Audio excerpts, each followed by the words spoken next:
I invited my family to my award ceremony, hoping that for once they would look past my job title. My father Desmond laughed so hard he nearly choked on his beer.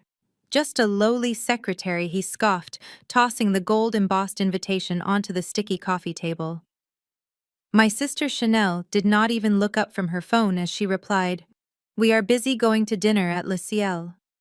My mother liked her message and told me to stay home and watch the house. I smiled and said that is fine. I did not tell them I owned the restaurant they were going to. I did not tell them I owned the bank that held their mortgage. That night, while they ate lobster they could not afford, my father scrolled his phone and froze. His face turned ash gray as he stammered, "What is this?" But by then it was too late to ask for forgiveness. Before I continue this story, let me know where you are watching from in the comments below. Hit like and subscribe if you have ever had to silence your success just to keep the peace in your family. I am Ebony Jones, 32 years old, and I have spent the last decade mastering the art of being invisible in my own home. To the world, I am a ghost. To the financial district in Chicago, I am the silent partner and majority shareholder of Aura Horizon, the fastest-growing fintech firm in the state. But here in this cramped living room on the south side that smells of stale cigarette smoke and lemon pledge, I am just Ebony the secretary. The walls are lined with photos of my sister Chanel winning beauty pageants and my brother-in-law Kyle shaking hands with local councilmen. There are no pictures of me. I stood by the worn-out beige sofa watching my father Desmond wipe grease from his chin. I had just handed him the heavy cream-colored envelope containing the invitation to the Business Visionary of the Year gala. He held it like it was a piece of junk mail. He adjusted his reading glasses and squinted at the calligraphy. Ebony Jones, Visionary Award. He read the words out loud and then let out a sharp, barking laugh. He looked at me with eyes that were tired but still capable of cutting me down. "You are trying to trick your old man again, aren't you? Since when do secretaries get visionary awards? What is this for? An award for filing papers the fastest? Or maybe it is the award for the best coffee maker in the office." He tossed the invitation onto the table where it landed next to a pile of unpaid utility bills. The gold lettering shimmered under the flickering ceiling light, but he did not notice the quality of the paper. I felt the familiar burn of humiliation rising in my chest, but I pushed it down. I kept my face smooth and impassive. My hand brushed against the pocket of my blazer, where my Vertu phone sat silent. One call from that phone could buy this entire neighborhood block. But my father did not see a tycoon. He saw a disappointment. I took a slow breath and spoke clearly. "It is a significant industry event, Dad. It would mean a lot if you and Mom were there." I booked a table for the family. Desmond picked up the remote control and turned up the volume on the television, drowning out my voice. "We have better things to do than watch you walk across a stage to get a piece of paper, Ebony. You act like you are the CEO. You are support staff. Know your place. You are lucky to even have a job at a big company like Aura. Don't go embarrassing us by acting like you are one of the bosses." He waved his hand, dismissing me entirely. I looked at the invitation lying amidst the clutter of his life. For 10 years, I had paid the electricity bill for this house. I had paid for his heart medication. I had paid the property taxes so they would not be evicted.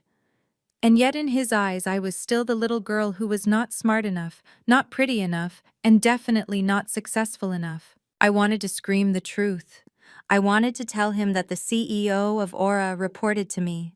But I knew the game was not over yet. I simply nodded and said, "Okay, Dad." But inside my mind, I was already calculating the fallout. If they would not come to my world, I would have to bring my world crashing down on theirs. The front door swung open and the atmosphere in the room shifted instantly. My sister Chanel swept in like she was walking a runway in Milan rather than entering a small house in South Chicago. She was draped in what looked like a Hermès scarf and carried a Louis Vuitton bag that gleamed a little too brightly under the hall light. I could see the stitching on the handle was uneven, a telltale sign of a Chinatown knockoff. But to my mother Loretta, who rushed past me as if I were invisible, Chanel was the epitome of success. Behind Chanel walked her husband Kyle. He was a tall man with sandy blonde hair and a smile that never quite reached his eyes. He wore a navy suit that was tight around the shoulders, and he carried himself with the unearned confidence of a man who believed the world owed him a favor. Loretta practically tripped over her own feet to get to them. "Oh, look who is here. My beautiful daughter and my favorite son-in-law," she squealed, embracing Kyle while completely ignoring me standing just 2 feet away. She patted his cheek with a reverence she had never shown my father, let alone me. "Come in, come in. I hope the drive was not too tiring for you, Kyle. I know how hard you work at that big firm on Wall Street." Kyle chuckled, a sound that grated on my nerves like sandpaper. "It is always a trek coming down to this part of town, Loretta, but for family we make the sacrifice." He said sacrifice as if visiting his in-laws was a charitable act he could write off on his taxes. Chanel finally acknowledged my presence, but only to use me as a coat rack. "Here, Ebony, hang this up and be careful with it. It is silk." She tossed her coat at me without making eye contact. I caught it reflexively, my fingers brushing against the fabric. It was definitely polyester. I watched as she paraded into the living room, her heels clicking loudly on the linoleum floor. She kissed our father on the forehead, leaving a smudge of bright red lipstick. "Daddy, you look tired. You need to let Kyle handle your finances so you can retire properly." Desmond beamed at her, his earlier grumpiness vanishing instantly. "I am just saving my energy for the big dinner tonight, Princess." I stood by the door, coat in hand, feeling the familiar sting of displacement. In this house, I was not the daughter who paid the bills. I was the help. I walked over to the closet and hung up the coat, taking a moment to compose myself. When I turned back around, Kyle had already made himself comfortable in my father's favorite armchair, the one Desmond never let anyone sit in. Kyle loosened his tie and looked around the room, his eyes landing on me with a mixture of amusement and disdain. "Ah, there she is, the little sister-in-law," he said, stretching his legs out. "I did not see you there in the corner. You blend in so well with the wallpaper." He laughed at his own joke, and my parents joined in a beat later, eager to please him. I walked slowly into the room, keeping my face neutral. "Hello, Kyle. Hello, Chanel," I said, my voice steady. Kyle waved a hand dismissively. "Yeah, hi. Listen, Ebony, be a doll and get me a glass of ice water, would you?" "Lots of ice. My throat is parched from all the client meetings today. Talking millions of dollars really dries a man out." He snapped his fingers twice. "Chop, chop. I am thirsty." The sound of his snapping fingers echoed in the sudden silence. My mother nodded enthusiastically. "Go on, Ebony. Get Kyle his water. Do not be rude. He is a guest." I looked at Kyle, who was smirking at me, waiting for me to obey. He treated me like a waitress in my own childhood home. I looked at my father, who was busy admiring Chanel's fake purse. I looked at my mother, who was looking at Kyle with adoration. A cold calm settled over me. I would get him his water. And soon I would serve him a reality check that would be much harder to swallow. I turned toward the kitchen, my heels clicking softly. "Sure, Kyle," I said over my shoulder. "I would hate for you to be uncomfortable. Enjoy the ice while it lasts." I placed the glass of water on the coaster next to Kyle, ensuring not a single drop spilled onto the table surface. He did not say thank you. He simply took a long gulp and sighed loudly, wiping his mouth with the back of his hand. I decided to try one last time. I reached out and picked up the invitation from the table where my father had discarded it. The gold foil felt cool and heavy against my fingertips, a stark contrast to the cheap laminate of the coffee table. "Mom, Dad," I said, keeping my voice soft but firm, "I know Kyle has big news and I am happy for him. But this ceremony starts at 7. We could stop by for just an hour before dinner. It is a Lifetime Achievement Award. It is not just a certificate for attendance. It is the highest honor in my industry." Chanel snatched the card from my hand before my parents could respond. Her long acrylic nails painted a garish neon pink tapped against the heavy cardstock. Click, click, click. The sound was sharp and irritating, like a countdown to an explosion. She looked at the invitation and then at me with a look of pure incredulity. "Oh, please, Ebony," she sneered, shaking her head. "Do you hear yourself? You are interrupting Kyle's moment with this nonsense. He just closed a preliminary deal that could be worth millions. Millions, Ebony. Do you even know how many zeros that is, or do you only count petty cash at your desk?" She tossed the card back onto the table as if it were contaminated. "We are going to Le Ciel tonight. It is the most exclusive restaurant in the city. Reservations are impossible to get, but my amazing husband made it happen. We are not going to skip a 5-star meal at the top of the skyline to watch you get a pat on the head for being a good little secretary.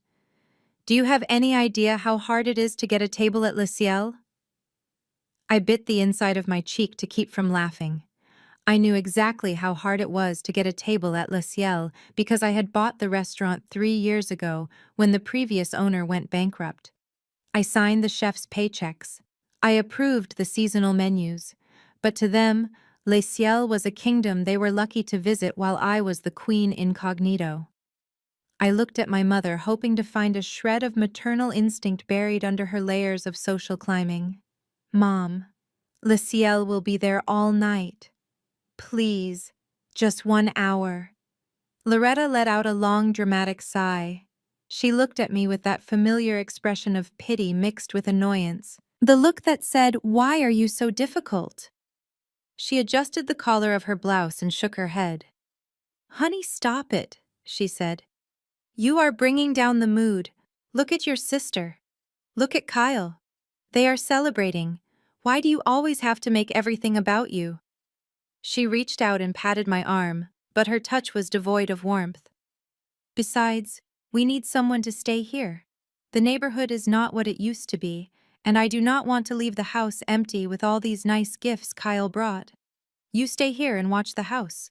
We will bring you back a doggy bag if there are leftovers." The words hung in the air like toxic smoke. Stay here. Watch the house. I was 32 years old.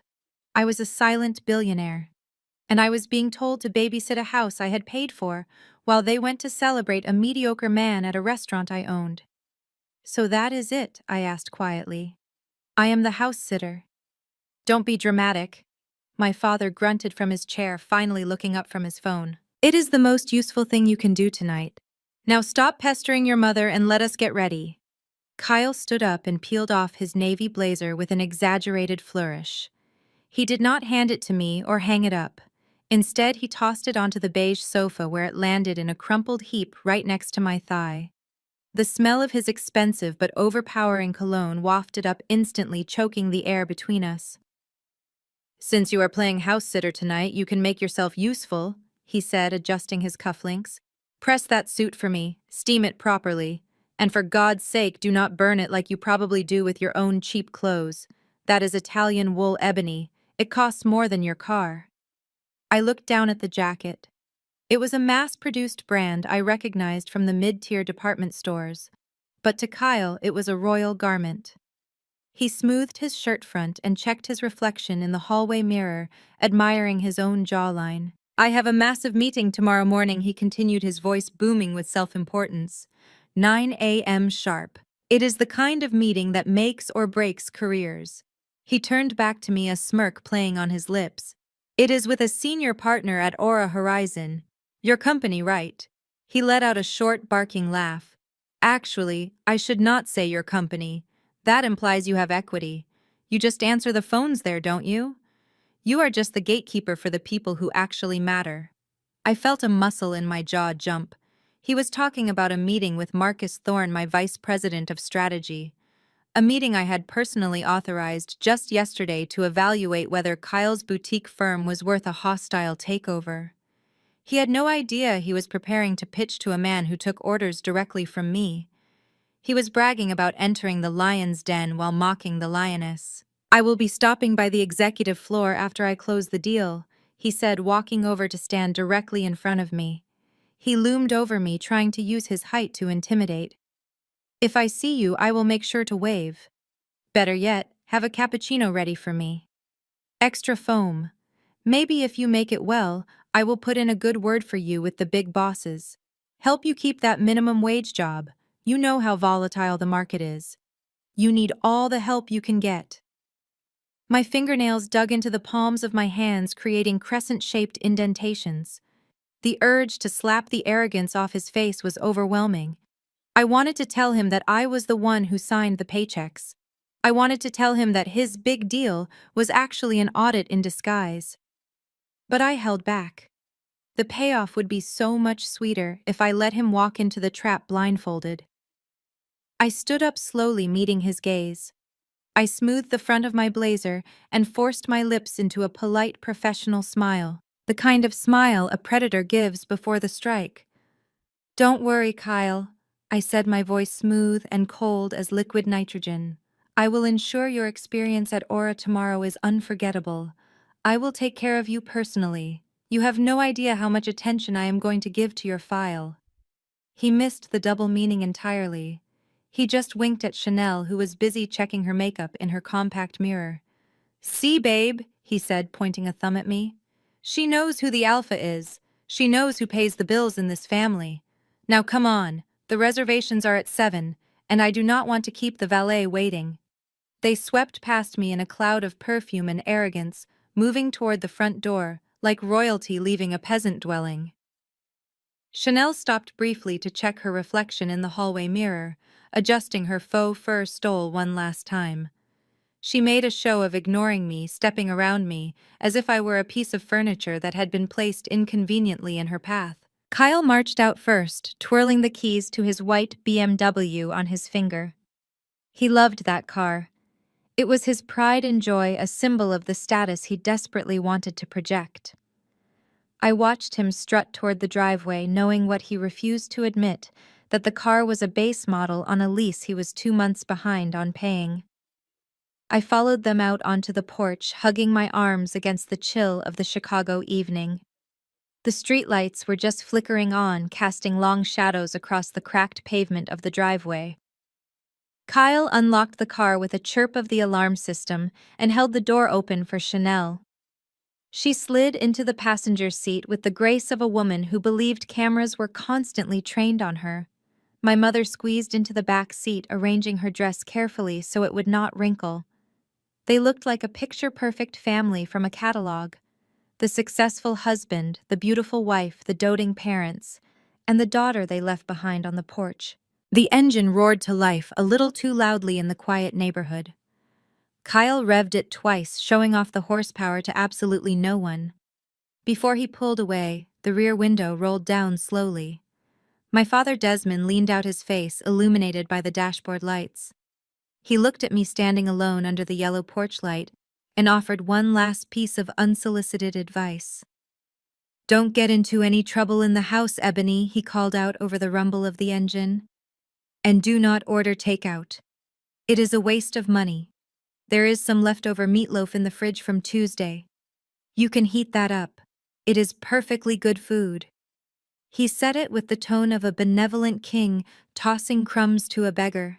Meatloaf from Tuesday, while they dined on lobster thermidor and wagyu beef at my restaurant. I nodded once, my face an impassive mask. "Thanks, Dad. Enjoy your dinner." He rolled the window up, cutting off any further conversation. Kyle shifted the car into gear and peeled out of the driveway, tires screeching slightly against the asphalt. A cloud of gray exhaust smoke billowed out, hitting me squarely in the face. I coughed, waving my hand to clear the air as the red taillights of the BMW faded down the street. They were gone. They were heading to Le Ciel, thinking they were the guests of honor. They had no idea they were driving straight into the lion's den. I stood there for a moment longer until the sound of their engine disappeared completely, leaving only the distant hum of the city. The acrid smell of burnt fuel lingered in the air, but underneath it, I could smell something else. The sweet scent of impending justice. They had left Ebony, the secretary, on the porch. But the woman who was about to walk back into that house was someone they had never met before. The silence that followed their departure was not lonely, it was liberating. I did not shed a tear. Tears are for people who feel helpless, and I was the most powerful person in Chicago. I walked back into the living room, the air still thick with the scent of Kyle's cheap cologne and my mother's judgment. I locked the front door, the click of the deadbolt signaling the end of my performance. For years, I had played the role of the downtrodden daughter, shrinking myself to fit into their narrow expectations. But tonight, the curtain had fallen. I walked over to the corner where my battered tote bag sat. It was a prop scuffed and fraying at the seams, purchased at a thrift store, to maintain the illusion of my struggle. I reached past the notepad, and the thermos, my fingers finding the hidden compartment at the bottom. I pulled out a device that cost more than the house I was standing in. My Virtu signature touch encased in alligator leather and grade 5 titanium. It felt heavy and cold in my hand, a grounding reminder of who I really was. I pressed the ruby key on the side, the screen illuminating instantly. I did not need to scroll to find the number. I dialed Zara, my executive assistant. She picked up on the first ring as she always did. Ms. Jones. Zara's voice was crisp and efficient. "We are tracking the vehicle. They are 20 minutes away from Le Ciel." "Good," I said, my voice dropping the soft apologetic timbre I used with my family. It was now the voice that moved markets. "Send the car. I am ready to leave." And Zara, notify the management team at Le Ciel. Activate Scenario A for the Jones party. I want every card declined, every luxury upcharged, and no mercy shown. They want the VIP experience, let us give them the bill that comes with it. Understood. Scenario A is in effect, your transport is 1 minute out. I ended the call and slipped the phone into my pocket. I walked to the hallway mirror, the same one Chanel had preened in moments ago. I looked at my reflection. I straightened my spine, rolling my shoulders back. The slumped posture of the weary secretary vanished. In her place stood the shark of the South Loop. Outside, a soft purr broke the neighborhood silence. It was not the rattle of a beat-up sedan or the straining engine of a leased BMW. It was the deep, powerful hum of a 12-cylinder engine. I looked out the window. A sleek, midnight black Rolls-Royce Phantom glided to a stop in front of the peeling paint of my parents' porch. The Spirit of Ecstasy hood ornament caught the light of the street lamp, shining like a beacon. The driver, a man built like a tank, stepped out and opened the rear door, standing at attention. My carriage had arrived, and unlike my family, I was not renting the lifestyle. I owned it. As the heavy door of the Rolls-Royce Phantom clicked shut, sealing me inside, the air shifted instantly. The chaotic noise of the South Side faded into a hushed silence, broken only by the soft hum of the climate control. The smell of exhaust and stale cigarettes was replaced by the rich scent of aged leather and mahogany. I did not waste a second. I reached for the black garment bag hanging on the hook behind the driver's partition. My fingers found the zipper and pulled it down, revealing a shimmer of midnight blue fabric that seemed to hold its own light. I stripped off the polyester blend skirt and the sensible white blouse that I wore to play the part of the dutiful daughter. I kicked aside the scuffed flats that pinched my toes. In the privacy of the darkened cabin, I slipped into my armor. It was a custom Givenchy gown, hand-beaded and tailored to fit my measurements perfectly. $50,000 of silk and crystal draped over my body, transforming me from the invisible secretary into the woman who graced the cover of Forbes. I checked my reflection in the vanity mirror. I took off the thick-rimmed glasses I did not actually need and let my hair down, shaking out the curls. The woman staring back at me was sharp, dangerous, and undeniably powerful. I settled into the plush leather seat and picked up the iPad Pro waiting on the center console. The screen recognized my face instantly and unlocked, displaying the live dashboard of Aura Horizon. The numbers were beautiful. The ticker symbol AURH was glowing neon green, indicating a 4% surge in stock value just today. While my father was mocking my career, my net worth had increased by $12 million in the last 8 hours alone. I swiped past the financial reports and opened a secure folder marked Due Diligence. Inside was the file I had requested my security team to compile on Sterling and Company, the boutique firm Kyle worked for. I tapped on the personnel file for Kyle Sterling. He had puffed his chest out, claiming to be a top earner, a rainmaker closing million-dollar deals. The digital document told a very different story. The text on the screen was damning. Performance rating bottom 10%. Probationary status due to missed quotas. And there in red letters was the ammunition I needed. Flagged for expense account irregularities, unauthorized client entertainment, potential embezzlement.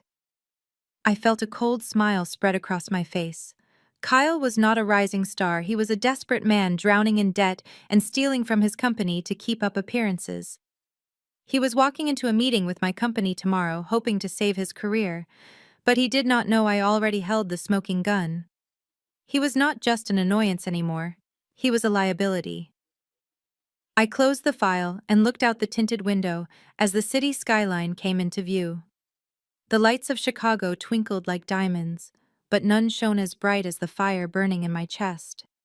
I was not just going to an award ceremony, I was going to an execution, and I was both the judge and the executioner. The valet looked at Kyle's white BMW with a practiced indifference that set Kyle's teeth on edge. It was the cheapest car in the lineup of Bentleys and Ferraris parked outside Le Ciel, but Kyle tossed the keys to the attendant with the arrogance of a man who owned the pavement. "Keep it close," he barked, adjusting his cuffs. "I do not want any scratches on the custom paint job." The valet barely nodded before getting into the car and driving it immediately to the overflow lot around the block. Chanel smoothed her dress and took Kyle's arm, hooking her fake Louis Vuitton bag prominently on her elbow. "This is it," she whispered loudly enough for the couple entering behind them to hear. "The most exclusive dining experience in Chicago. Kyle pulls a lot of strings to get us in here." They swept through the revolving brass doors and into the lobby, which smelled of jasmine and old money. The ceiling soared 30 feet high, adorned with a crystal chandelier that cost more than Kyle's entire lifetime earnings. Desmond and Loretta walked behind them, looking around with wide eyes, trying to mask their intimidation with critical glares. Desmond tugged at his collar, which was already tight around his neck. "Fancy place," he grumbled. "Hope the portions are not microscopic." "I hate paying for empty plates." Loretta hushed him sharply. "Be quiet, Des. Don't embarrass Kyle. Act like you belong here." Kyle marched up to the host stand where a woman with impeccable posture and a tablet stood waiting. She was the gatekeeper, and she had been briefed by my assistant Zara just minutes ago. Kyle leaned one elbow on the podium, flashing a smile that he thought was charming, but actually looked predatory. "Good evening," he said, loud enough to turn heads in the waiting area. "The name is Sterling. Kyle Sterling. I have a VIP reservation for 4. We will take the chef's table or a booth with a skyline view. Make sure it is private, I have business to discuss." The hostess looked at him. Her expression did not change. She did not smile back. She tapped her screen slowly, her finger hovering over the list. Sterling. She repeated the name as if tasting something sour. "I see a reservation here, Mr. Sterling, but I do not see any VIP designation attached to this profile. And I certainly do not see a confirmation for the chef's table. That area is reserved for our platinum members only." Kyle's smile faltered, and a flush of red crept up his neck. "That is impossible," he insisted, his voice rising. "Check again. My assistant called weeks ago. I am a vice president at a major financial firm. We need the best table. I demand to see the manager if you cannot find it." The hostess looked up from her screen, her eyes cold and unyielding. "The manager is busy attending to our actual VIP guests, sir. We are fully booked tonight. The only table available for your party size is table 94. "Table 94. Kyle repeated, assuming it was a code for something exclusive. "Is that near the window? Does it have a view of the lake?" "No, sir," the hostess replied, her voice devoid of apology. "It is adjacent to the service corridor, right next to the kitchen swing doors and the employee restrooms. It is a high-traffic area, but it is the only space we have left." Chanel let out a gasp that sounded like a deflating tire. She stepped forward, her face twisting in outrage. Next to the kitchen. You want us to sit next to the dirty dishes and the bathroom. Do you know who my husband is? He is Kyle Sterling. He is a key player at Aura Horizon. You cannot put us by the bathrooms like we are nobody. This is an insult. The hostess finally smiled, but it was a smile that did not reach her eyes. It was the smile of a predator toying with prey. I am afraid that is the only option, Mrs. Sterling. Unless you would like to forfeit your reservation. There is a waiting list of 50 people who would happily take table 94 right now. So, do you want to be seated or should I call the next name on the list? Kyle turned a deep shade of crimson, his knuckles white as he gripped the podium. He looked at the crowded lobby at the wealthy patrons watching the scene with amusement. He had no choice. He could not leave and admit defeat to his in-laws. Fine, he hissed through gritted teeth. Take us to the table. But I will be writing a scathing review about this insult. The hostess grabbed 4 menus. Right this way, she said, leading them away from the glittering dining room and toward the noisy clatter of the kitchen. While Kyle was busy berating a hostess for a table near the bathroom, I was stepping onto a carpet as red as fresh blood. The Chicago Grand Ballroom was a sea of black tuxedos and designer gowns, but the moment my heel touched the velvet runner, the atmosphere shifted. The air here did not smell of desperation and cheap cologne. It smelled of power. Hundreds of flashbulbs went off simultaneously, turning the night into a blinding strobe effect. Photographers screamed my name, not with the disdain my father used, but with the hunger of men who knew a single photo of the elusive Ebony Jones was worth a month's rent. Ms. Jones over here. Ms. Jones looked to the left. The cacophony was deafening and intoxicating. I walked through the gauntlet of press with a practiced ease. Every step I took was a rejection of the woman my family thought I was. Tonight, I was not the doormat. I was the deity. At the top of the stairs stood Julian Thorne, the CEO of Nexus Tech, and a man who had tried to buy my company 3 times. He did not look at me with pity. He looked at me with fear and respect. He bowed his head slightly as I approached, a gesture of submission from one predator to another. Ebony, he said, taking my hand. You look absolutely lethal tonight. I hear the quarterly earnings for Aura are going to rewrite the market rules tomorrow. I smiled, a razor-sharp expression that promised he was right. We do not just rewrite rules, Julian. We erase them and start over. I moved deeper into the venue, my gown trailing behind me like liquid sapphire. A reporter from the Financial Times pushed forward, her recorder thrust out like a weapon. Ms. Jones, the rumors are swirling that you are making a major acquisition. Can you comment? I ignored her gliding past. I did not answer questions, I dictated reality. Near the entrance to the main hall, Marcus, my vice president, was waiting. He looked impeccable in a tuxedo, holding a glass of champagne which he handed to me immediately. He leaned in, his voice low. The team at the office is ready for the transition. And the security feed from the restaurant is live on your tablet. I took a sip of the vintage champagne, letting the bubbles burst on my tongue. It tasted like victory.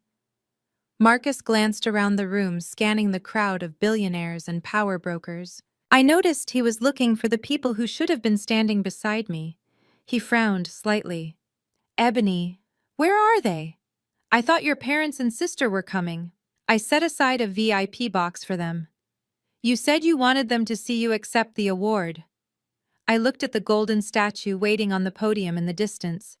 I thought about my father shouting about meatloaf. I thought about Chanel mocking my invitation. I thought about Kyle threatening to fire me from my own company. They chose their stage and I chose mine. I turned to Marcus, my eyes cold and devoid of any lingering daughterly affection. They could not make it, I said, my voice flat and final. They are currently at a very exclusive dinner. They are busy enjoying their last supper. Marcus raised an eyebrow, understanding the dark undertone immediately. Then let us hope they savor every bite, he said, clinking his glass against mine. Because tomorrow they starve. The location of table 94 was every bit as humiliating as the hostess had promised. Every time the kitchen door swung open, a blast of steam and the shouting of line cooks washed over us, forcing my mother to clutch her napkin to her chest. But Kyle refused to let the ambiance ruin his performance. He picked up the leather-bound wine list, scanning the pages, not for the notes on flavor or region, but solely for the highest numbers in the right-hand column. He snapped his fingers at the sommelier, who had drifted over with a look of practiced patience.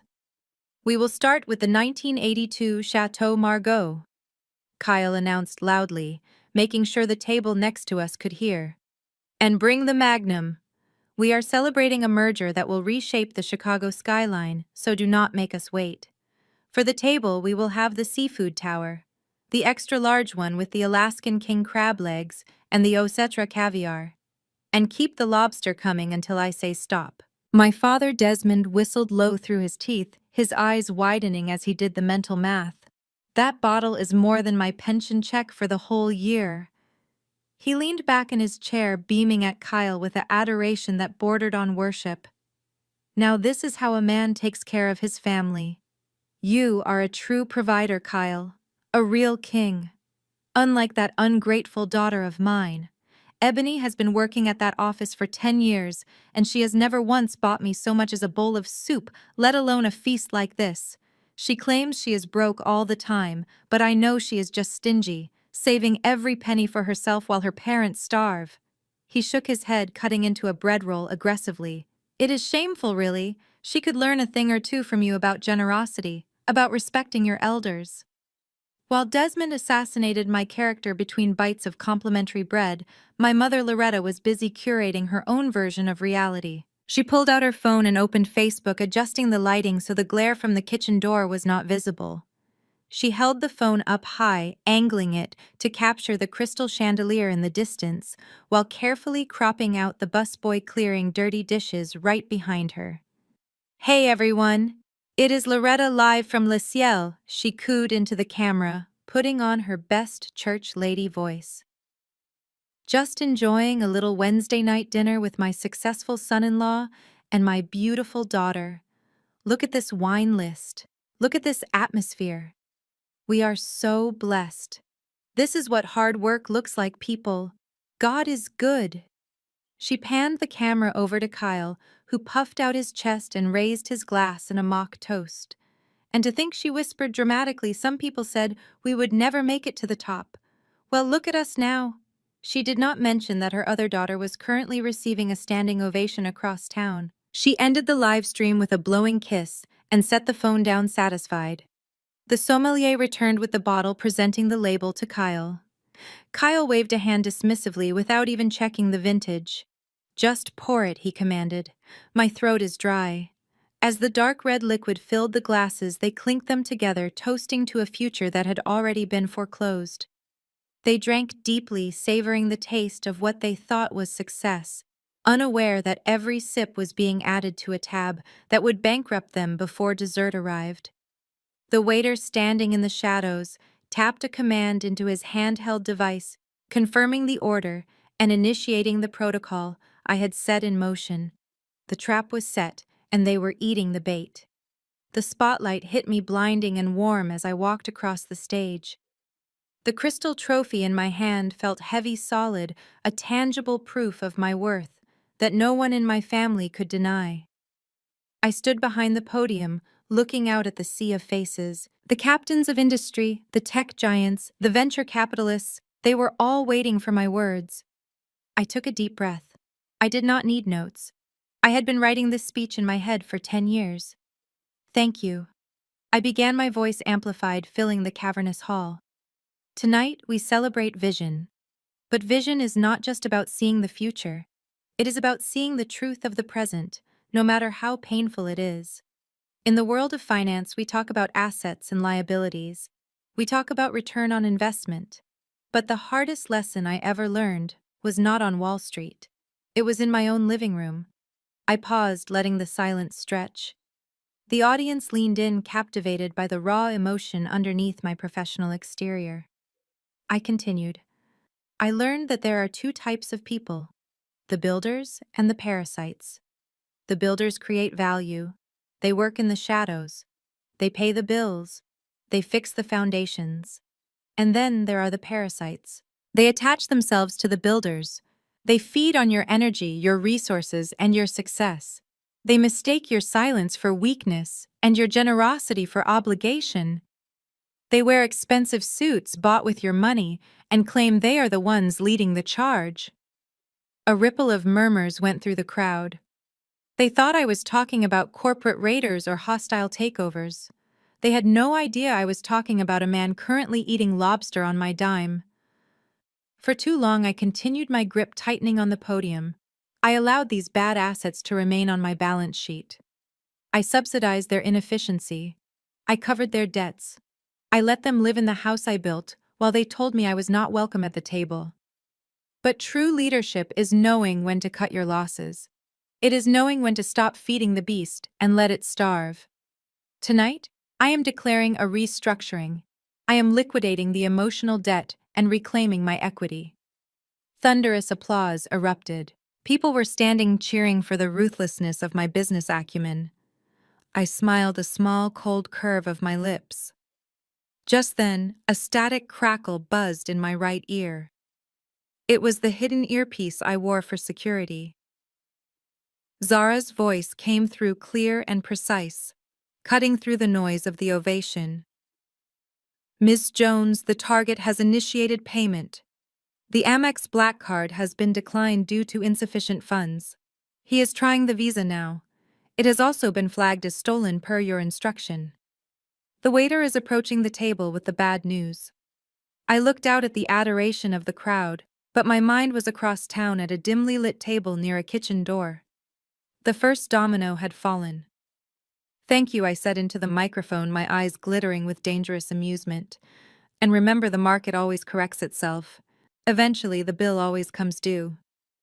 Back at Le Ciel, the atmosphere at table 94 shifted from celebratory to catastrophic in the blink of an eye. Kyle was in the middle of a story about how he single-handedly saved a portfolio from crashing when a shadow fell across the table.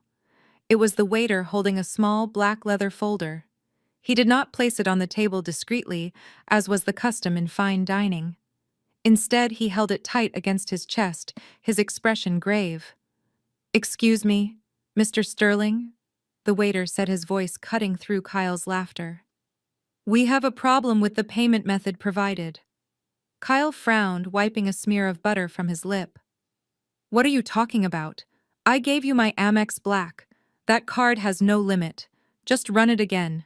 You probably chipped the chip or something." He waved his hand dismissively, eager to get back to his audience. "I have attempted the transaction 3 times, sir." The waiter replied loud enough for the table of socialites next to them to pause their conversation. "The card has been declined by the issuer. The code indicates insufficient funds and a potential freeze on the account." The silence that followed was absolute. My father Desmond dropped his fork. Chanel looked at her husband, her eyes widening in alarm.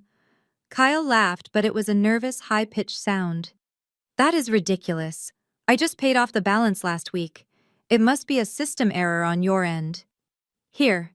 He reached into his wallet and pulled out a sleek platinum Visa. "Use this one, and make sure you get it right this time. I do not appreciate being interrupted during dinner." The waiter took the card without a word and walked away toward the terminal station, which was visible from their table. Kyle leaned back, trying to regain his composure. "Banks," he muttered, shaking his head. "They freeze accounts for the smallest things these days. Probably saw a large transaction and got spooked. Just security protocols, you know how it is. But I knew exactly how it was because I was the security protocol." Sitting miles away in the green room of the gala, I watched the notification pop up on my tablet. "Transaction attempted, Visa. Platinum ending in 4092. Status declined. Reason guarantor revocation." For years, Kyle believed his credit score was immaculate. He believed his high limits were a result of his financial wizardry.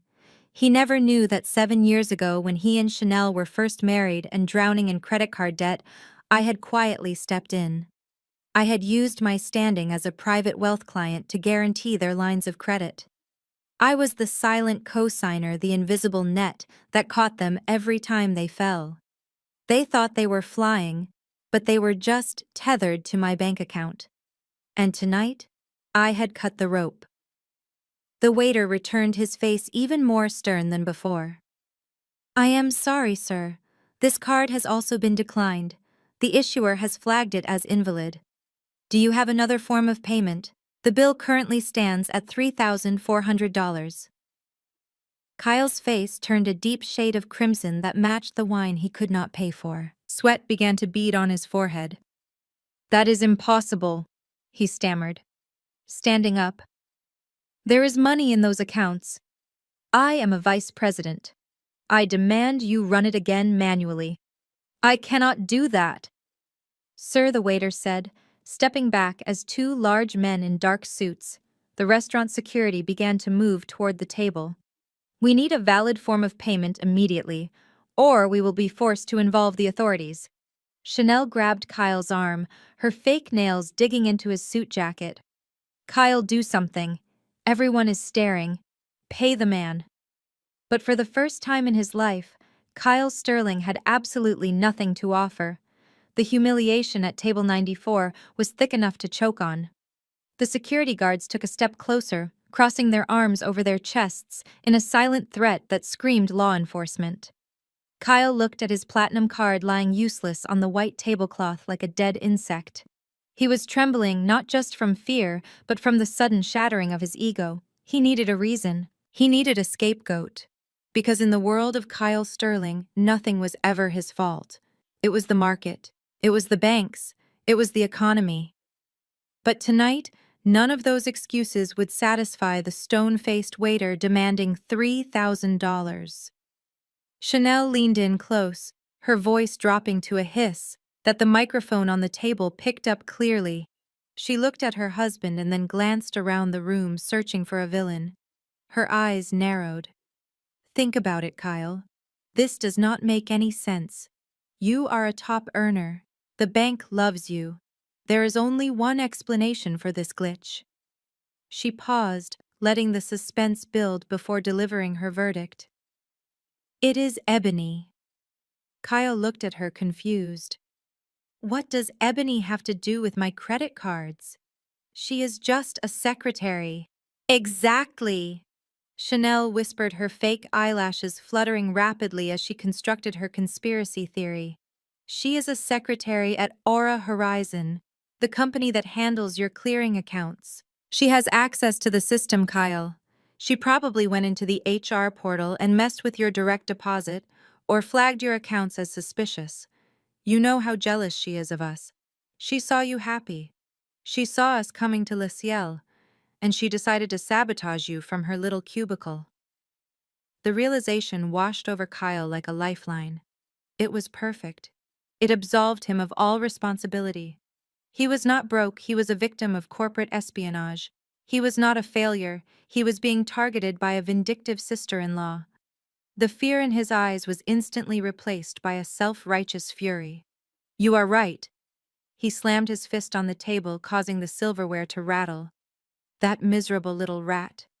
She has been trying to undermine me for years. She probably used her admin privileges to freeze my assets temporarily. She thinks this is funny. She thinks she can embarrass me in front of my family and get away with it. My father Desmond shook his head, his face twisting in disgust. I knew it. I knew that girl was trouble, always sneaking around with her secrets, sabotaging her own family. Call her Kyle. Call her and tell her to fix this mess right now, or so help me God. I will disown her for good this time. Kyle reached into his pocket and pulled out his phone, his hands shaking with rage. I am not just going to call her, he spat, unlocking the screen. I am going to destroy her. I am going to scream at her until she is begging for forgiveness. And then on Monday morning, I'm going to walk into her boss office and have her fired for gross misconduct. She messed with the wrong vice president. He pulled up her contact info, his thumb hovering over the call button. He looked at the waiter and held up a finger. Give me 1 minute. It is a clerical error caused by a disgruntled employee. I am handling it now. He tapped the screen and held the phone up waiting for the connection. He had no idea that his call was about to be broadcast to 2,000 of the most powerful people in Chicago. He thought he was calling a secretary. He was about to wake the dragon. Kyle held his smartphone up high like a weapon, ensuring that everyone in the immediate vicinity could witness his authority. He tapped the speakerphone icon with a violent jab of his thumb, his face contorted in a mask of self-righteous indignation. He looked at the waiter with a sneer that said, "Watch and learn." He looked at my parents, who were watching him with bated breath, hoping he could fix the humiliation they were currently drowning in. To them, this was just a phone call to a subordinate. To Kyle, it was a performance. He needed to prove that he was still the man in charge, that the declined cards were merely a technical glitch caused by an incompetent underling. He dialed my number, and the soft, trilling ringtone echoed through the silent tension of Table 94. Across the city, the scene could not have been more different. I stood at the podium, the heavy crystal award cooling my palm, the applause finally dying down to a respectful hush. My phone, which I had placed face up on the lectern, began to vibrate. The name Kyle Sterling flashed across the screen. It was the call I had been waiting for. The timing was so perfect it felt scripted. I looked out at the audience of 2,000 industry titans. They were waiting for my closing remarks. Instead, they were about to witness a live demonstration of my speech. I caught the eye of the lead sound engineer in the tech booth at the back of the auditorium. We had rehearsed this. I gave him a subtle nod, tapping the microphone stand twice. It was the signal. Patch the audio. Override the house music. Put the call on the main speakers. The engineer gave me a thumbs up. A low hum of static filled the massive ballroom as the Bluetooth connection linked my phone to the stadium-quality sound system. The ringing stopped. The line connected. I did not say hello. I simply waited, letting the silence stretch. I wanted Kyle to speak first. I wanted his voice to fill every corner of this room. I wanted his arrogance to be recorded in high-definition audio. Back at the restaurant, Kyle assumed I was cowering in my apartment. He leaned into his phone, his voice dripping with venom, loud enough for the waiter and the neighboring tables to hear. "You pick up right now, you useless little girl," his voice boomed through the ballroom speakers at the gala. It was amplified to a deafening volume, hitting the audience like a physical blow. The billionaires and CEOs in the front row jumped in their seats. Heads turned. Whispers erupted. Who was this man screaming at the guest of honor? Kyle, oblivious to the fact that he was currently broadcasting live to the people who controlled the Chicago economy, continued his tirade. "I know what you did, Ebony. Do not try to hide it. I am at Le Ciel with your parents, and my credit cards are being declined. You messed with the banking authorization, didn't you? You went into the system at work and flagged my accounts because you are jealous. Fix it. Fix it right now, or I swear on my life you will be cleaning toilets by Monday morning." The gasps in the ballroom were audible. I saw Julian Thorne, the CEO of Nexus Tech, jaw drop. I saw the press pool frantically checking their recording devices to ensure they were capturing this. Kyle thought he was scolding a secretary. He had no idea he was digging his own grave with a megaphone. I leaned into the microphone, my voice calm, smooth, and projected to thousands. "I am listening, Kyle. Please continue. Tell everyone exactly who you think you are." The sound of Kyle's voice exploding from the state-of-the-art sound system was not just loud, it was a physical assault on the senses. The ballroom, which had been hushed in reverence just moments ago, was now filled with the shrill, distorted rage of a mediocre man. "You little brat, where the hell are you?" Kyle's voice bounced off the vaulted ceiling, shaking the crystal teardrops on the chandeliers. "Why is my card declined? Did you think you could pull a fast one on me and I would not notice? I am going to make you regret the day you were born." 2,000 of the most influential people in America sat frozen in their seats. These were men and women who controlled hedge funds, directed global policy, and built empires of technology. They were used to polished speeches and polite applause. They were not used to hearing raw, abusive entitlement broadcast at 90 decibels. A collective gasp rippled through the room like a wave. I saw the wife of a senator cover her mouth with a gloved hand, her eyes wide with shock. I saw the CEO of a rival bank lean forward, his face darkening with disgust. They were witnessing exactly what I had described in my speech. The parasite was revealing itself. Kyle had no idea he was the star of the show. He continued his tirade, his voice cracking with the strain of his own fury.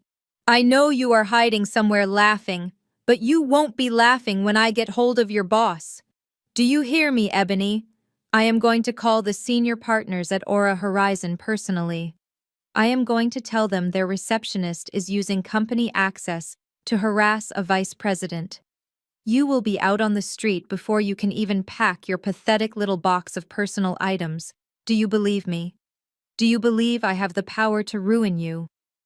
I stood center stage, one hand resting casually on the podium, the other holding the microphone. I did not flinch. I did not look afraid. I looked out at the audience and raised a single finger to my lips, signaling them to remain silent. They obeyed instantly. The room was so quiet that the only sound was the heavy breathing of Kyle on the other end of the line and the faint clatter of silverware from the restaurant in the background. It was a surreal moment of theater. The predator was threatening the apex hunter, thinking she was still prey.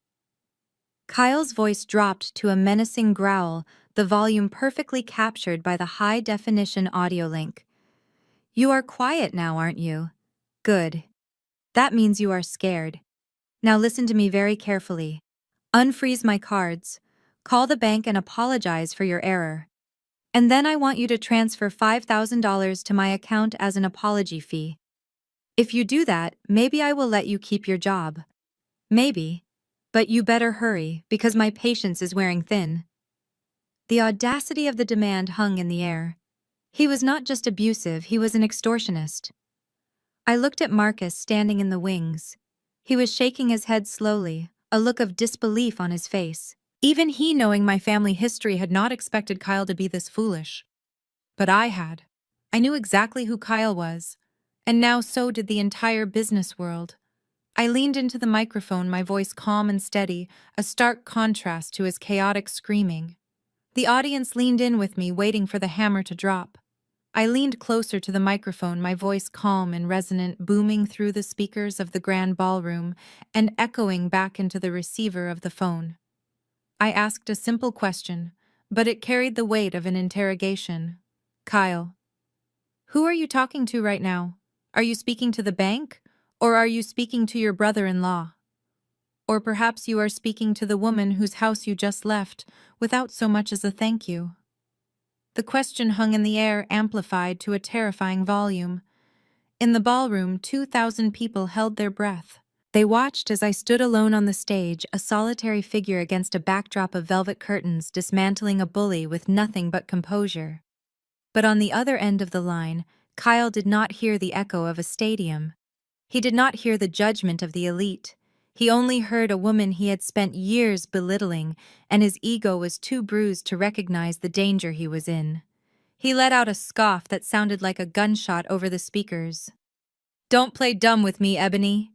He spat, his voice dripping with condescension. I know exactly who I'm talking to. I am talking to a lowly secretary who thinks she can pull a power trip on her superiors. Do not pretend you have any authority here. You answer phones. You file papers. You fetch coffee. That is your reality. Now stop wasting my time and unblock my card immediately. He paused to take a breath, but his rant was far from over. I could hear the clatter of dishes in the background, the sound of a restaurant that was quickly losing patience with him. I am entertaining guests. Ebony, he shouted, his voice rising an octave. I have important people at this table. My wife, your parents, people who actually matter in this world. Do you understand what humiliation is? No, of course you don't, because you have no reputation to lose. But I do. I am a sterling. I have a standing in this city, and I will not let a jealous little nobody ruin my night. The irony was so thick it was almost suffocating. He was screaming about his reputation while simultaneously destroying it in front of the very people he aspired to impress. He claimed to be entertaining guests, Yet he was demanding I pay for their meal. He called me a nobody, while my face was currently being broadcast on the nightly news. I looked down at the phone resting on the podium. I could have hung up. I could have ended it there. But the lesson was not finished. He needed to understand the magnitude of his mistake. I let his words settle over the crowd, allowing the silence to stretch until it became uncomfortable. The audience was no longer just shocked, they were angry. They were witnessing the brutality of entitlement firsthand. I saw a tech billionaire in the front row shake his head, his face grim. I saw the hostility in the eyes of the women in the room who recognized the tone of a man who despises female power. "Kyle," I said softly, my voice smooth as silk wrapped around a dagger. "You are right about one thing. You are entertaining guests. But you seem to have forgotten who is paying for the ticket. You called me a lowly secretary. Is that really all you see when you look at me? Or is that just what you need to see to make yourself feel big?" Kyle laughed, a harsh barking sound. "I see what is there, Ebony. A sad, lonely woman with a cat and a rental car. Now, for the last time, unblock the damn card before I come down to that office and make a scene you will never forget." I smiled. He wanted to make a scene. I decided to give him the biggest stage on earth. Kyle let out a breath that sounded like a hiss of steam escaping a pressure valve. He was waiting for me to apologize, to beg for his forgiveness, to fix the glitch that was ruining his night. Instead, I gave him the cold, hard mathematics of his existence. "Kyle, your card was not declined because of a system error or a security flag," I said, my voice echoing off the vaulted ceiling of the ballroom and reverberating in the tiny speaker of his phone. "It was declined because of a credit limit, a limit that is strictly tied to your verifiable income. According to the payroll documents you submitted to the bank, your monthly take-home pay after taxes is exactly $3,000. I paused to let that number sink in. $3,000. In a city like Chicago, that was barely enough to cover rent and utilities for the lifestyle he pretended to lead. "The bill for the vintage wine and the seafood tower you just consumed is currently sitting at $5,200, I continued. "You have spent nearly 2 months of your salary in less than 2 hours. So I have a very simple question for you, Kyle. If I had not been secretly paying your credit card bills for the last 5 years, whose money were you planning to use tonight? Because it certainly was not yours." The silence that fell over table 94 was heavy and suffocating. The diners at the adjacent tables, who had been annoyed by the shouting earlier, were now leaning in, their faces twisted in a mixture of shock and malicious amusement. The veil of wealth had been ripped away, exposing the ugly truth underneath. My father Desmond looked at the empty bottle of Chateau Margaux sitting in the center of the table. He looked at the half-eaten lobster claws, his face drained of color, turning a sickly shade of gray as the reality of the situation crashed down on him. For years he had worshipped Kyle as the provider, the financial genius, the son he never had. Now he was realizing that the man sitting across from him could not even afford the breadbasket. 3,000, Desmond whispered, his voice trembling. "You told me you were making 6 figures. You told me you were a partner." Kyle felt the walls closing in. The waiter was staring at him with open contempt. His wife was looking at him with horror. And my voice was still coming from the phone, calm and relentless, dismantling his life piece by piece. Panic took over. He did what narcissists always do when cornered. He denied reality. "You are lying," he screamed into the phone, his voice cracking with hysteria. "You are making this up to humiliate me. I am a director at Sterling and Company. I manage portfolios worth millions. Do not you dare talk about my salary like you know anything. You are just a jealous secretary making up lies because you are miserable." He looked around the restaurant, his eyes wild, seeking validation from anyone. "She is lying," he yelled at the waiter. "My sister-in-law is crazy. She is trying to ruin my reputation. Run the card again. I have the money. I am rich." But the waiter did not move. And in the ballroom across town, I decided it was time to stop telling him the truth and start showing him. You say you are a director, Kyle, I said, my voice dropping an octave. And you say I am just a secretary. Let us see if we can clear up that confusion once and for all. Look up, Kyle. Look at the television on the wall behind you. You think I am hiding in a cubicle, Kyle, I said into the microphone, my voice steady and commanding. You think I am afraid of you calling my superiors, but I think it is time for a performance review. And since you enjoy an audience so much, let us make this a multimedia experience. Raise your head, Kyle. Look at the 60-inch monitor mounted above the bar to your right. I want you to look your boss in the eye. At Le Ciel, the ambient jazz music was interrupted by a sharp static glitch. The large ultra-high-definition screen that usually displayed harmless looped footage of French vineyards suddenly flickered. It went black for a split second, causing patrons to look up in confusion. Then the feed cut abruptly to the live broadcast from the Chicago Grand Ballroom. The image was crisp, undeniable, and larger than life. There I was. Not in a gray cardigan, not holding a notepad.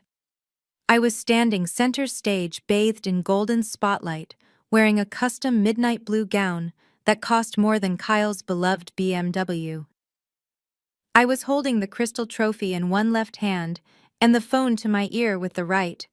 The camera zoomed in on my face, capturing the cold, hard look in my eyes. "Can you hear me now?" I asked. My voice came from the phone in Kyle's hand, and simultaneously from the restaurant speakers, creating a surround sound effect of pure dominance.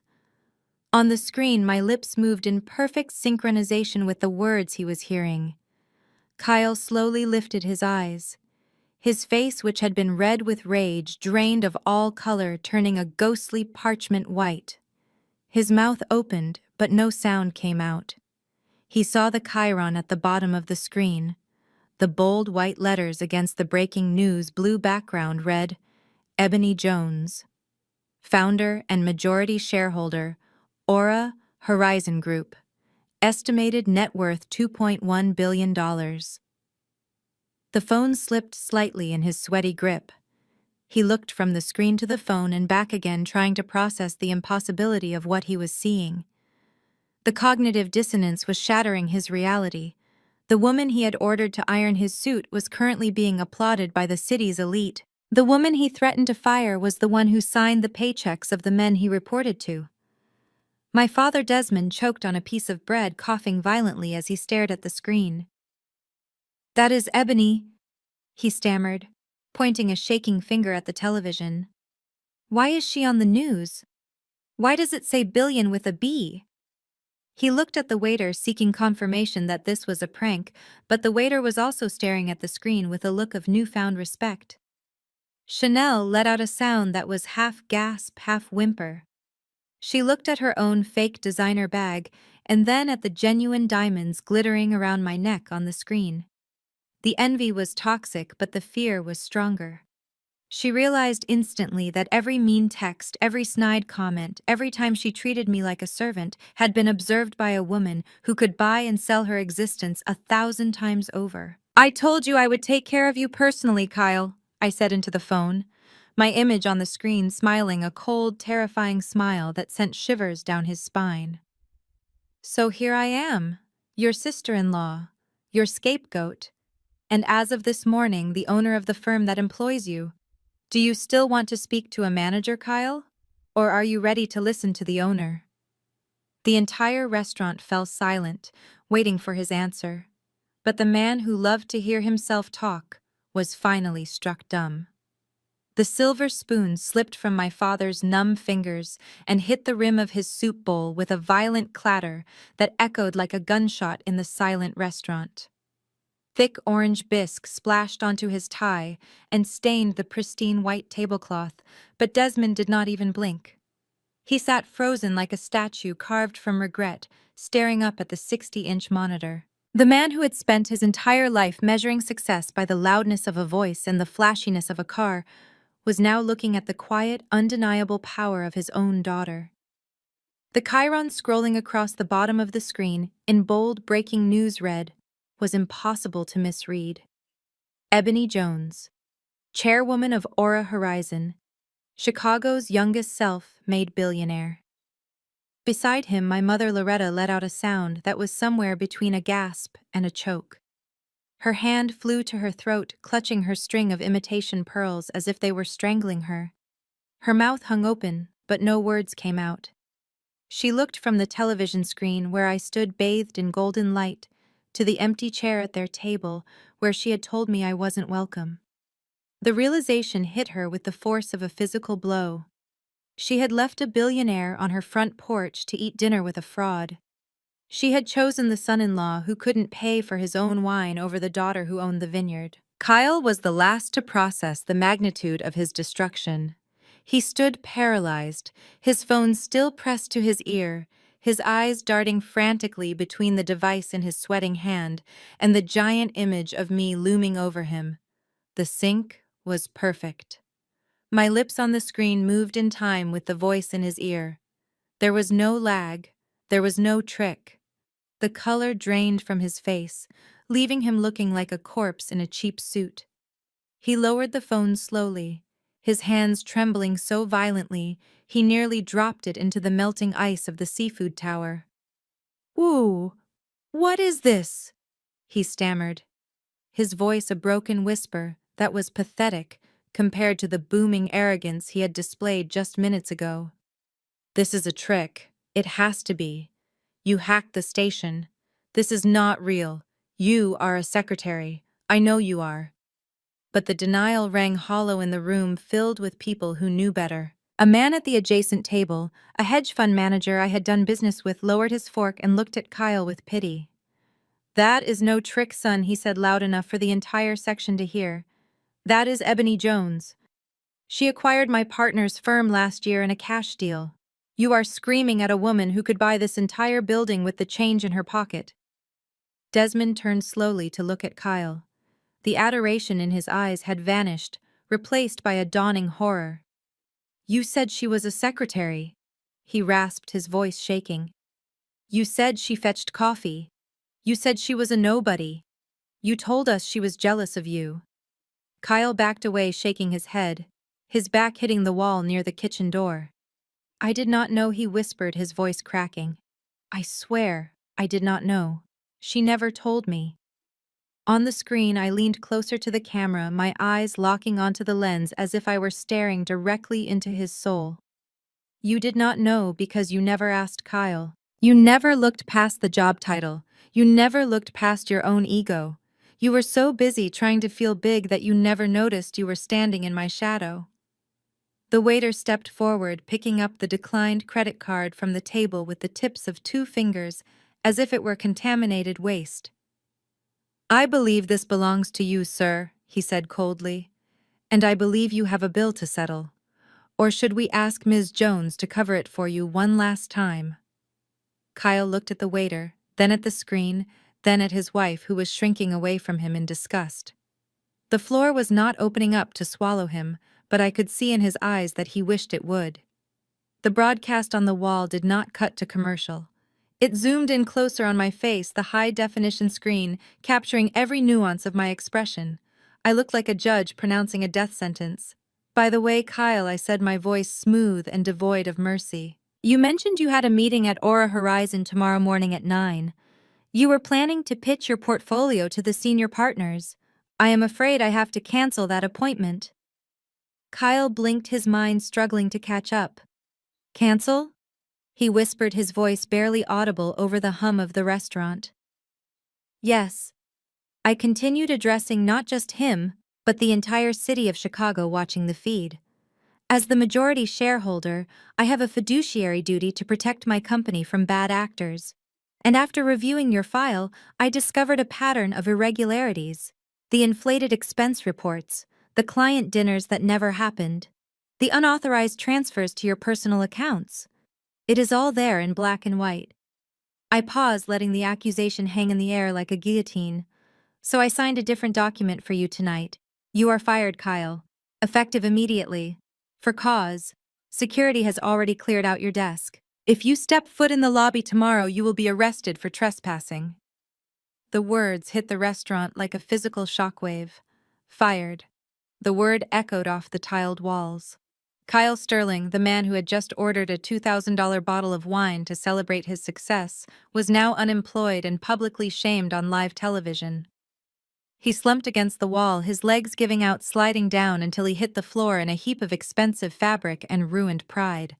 But it was Chanel who shattered the silence. She stood up, knocking her chair backward with a violent crash. Her face was a mask of twisted, ugly denial. She looked at the screen, then at her husband on the floor, and finally at the patrons staring at her. She could not process the shift in power. In her mind, the hierarchy was fixed. She was the princess, I was the peasant. No, she screamed, her voice shrill and hysterical, causing the diners to recoil. This is fake. That is not real. She is lying. She pointed a trembling finger at the monitor, her acrylic nail looking like a claw. She is just a secretary. She is a nobody. She is adopted. She is not even one of us. The insult she had used to torment me in private for years finally came out in a public scream. She shouted it as if my biology somehow negated my bank account. We took her in. She is a charity case. Where would a stray like her get that kind of money? She stole it. She must have stolen it from you, Kyle. She grabbed Kyle by the lapels of his suit, shaking him desperately, trying to revive the delusion they lived in. Tell them, Kyle. Tell them she is a fraud.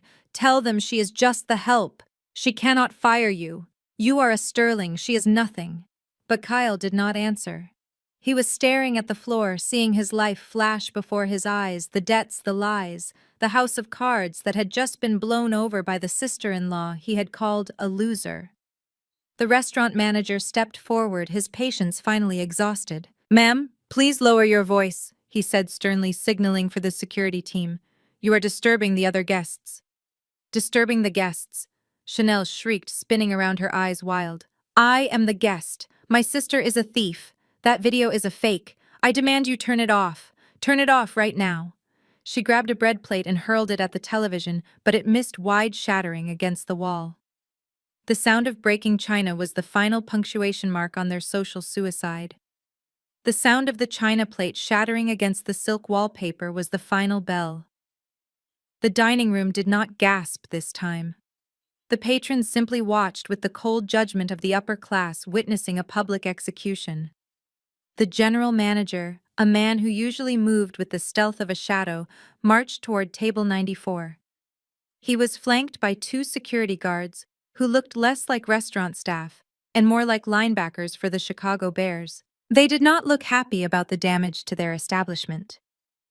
Kyle was still on the floor, trying to pull himself up by the tablecloth, which only threatened to pull the seafood tower down on top of him. He looked up at the manager, expecting some form of customer service apology or perhaps a negotiation. Instead, he found a wall of black suits. The manager looked down at him, his face impassive. He did not offer a hand to help Kyle up. He simply adjusted his cuffs and spoke with a voice that carried to every corner of the silent room. "Excuse me, Mr. Sterling. Or should I say, Mr. Former Employee?" The title hung in the air, stinging more than any insult. The manager gestured to the broken plate and the unpaid bill lying on the table like a verdict. "Given the recent broadcast regarding your employment status and the fact that your financial guarantor has revoked all access, we have a significant problem. You have consumed over $5,000 of product. You have destroyed private property, and you are currently disturbing our actual paying guests." Kyle stammered, trying to find his voice. "I will pay. I just need to make a call. My wife has money. Chanel, give them your card."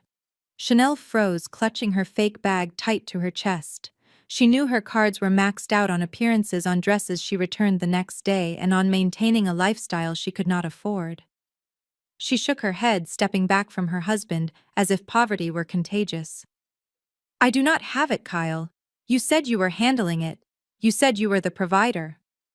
The manager smiled, a thin, humorless curve of his lips. "I assumed as much. Since you clearly lack the capacity to settle this debt and have engaged in what legally constitutes theft of services, we have taken the liberty of contacting the authorities. The Chicago Police Department is already outside." My father Desmond stood up, his face turning a sickly shade of gray. Police! You cannot call the police on us. We are respectable people.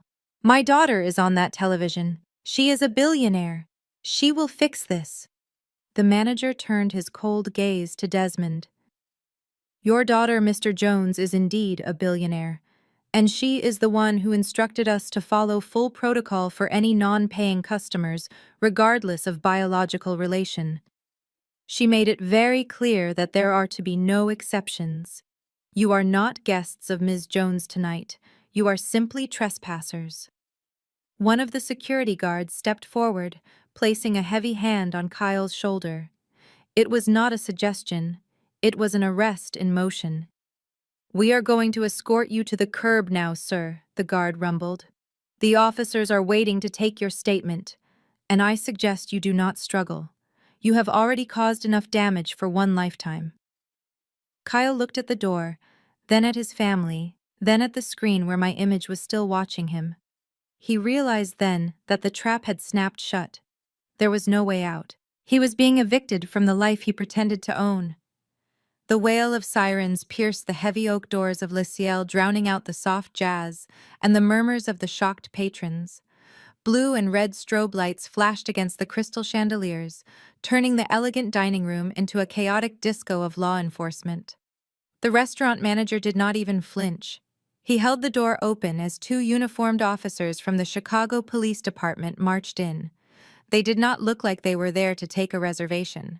Their faces were set in grim determination, the kind reserved for dealing with public nuisances who think the rules do not apply to them. Kyle was still slumped against the wall near the kitchen entrance, looking like a deflated balloon in an expensive suit. When he saw the uniforms, his eyes widened in terror. He tried to scramble to his feet, but his legs were like jelly. The alcohol, the fear, and the sudden destruction of his reality had left him unable to stand. The general manager did not waste words. He pointed a sharp, manicured finger directly at the huddle of misery near the kitchen door. That is the individual, he said, his voice cutting through the silence. Theft of services, destruction of property, and disorderly conduct. We want to press full charges. The officers moved with practiced efficiency. They hauled Kyle up by his armpits, ignoring his weak protests. "Ow, watch the suit," he whimpered, a pathetic shadow of the man who had been screaming at me just minutes ago. "That is Italian wool." "You have the right to remain silent," the officer grunted, spinning Kyle around and slamming him against the wall. "I suggest you use it. You have already said enough tonight." The metallic click of the handcuffs locking into place was the loudest sound in the room. It signaled the end of his career and the death of his ego.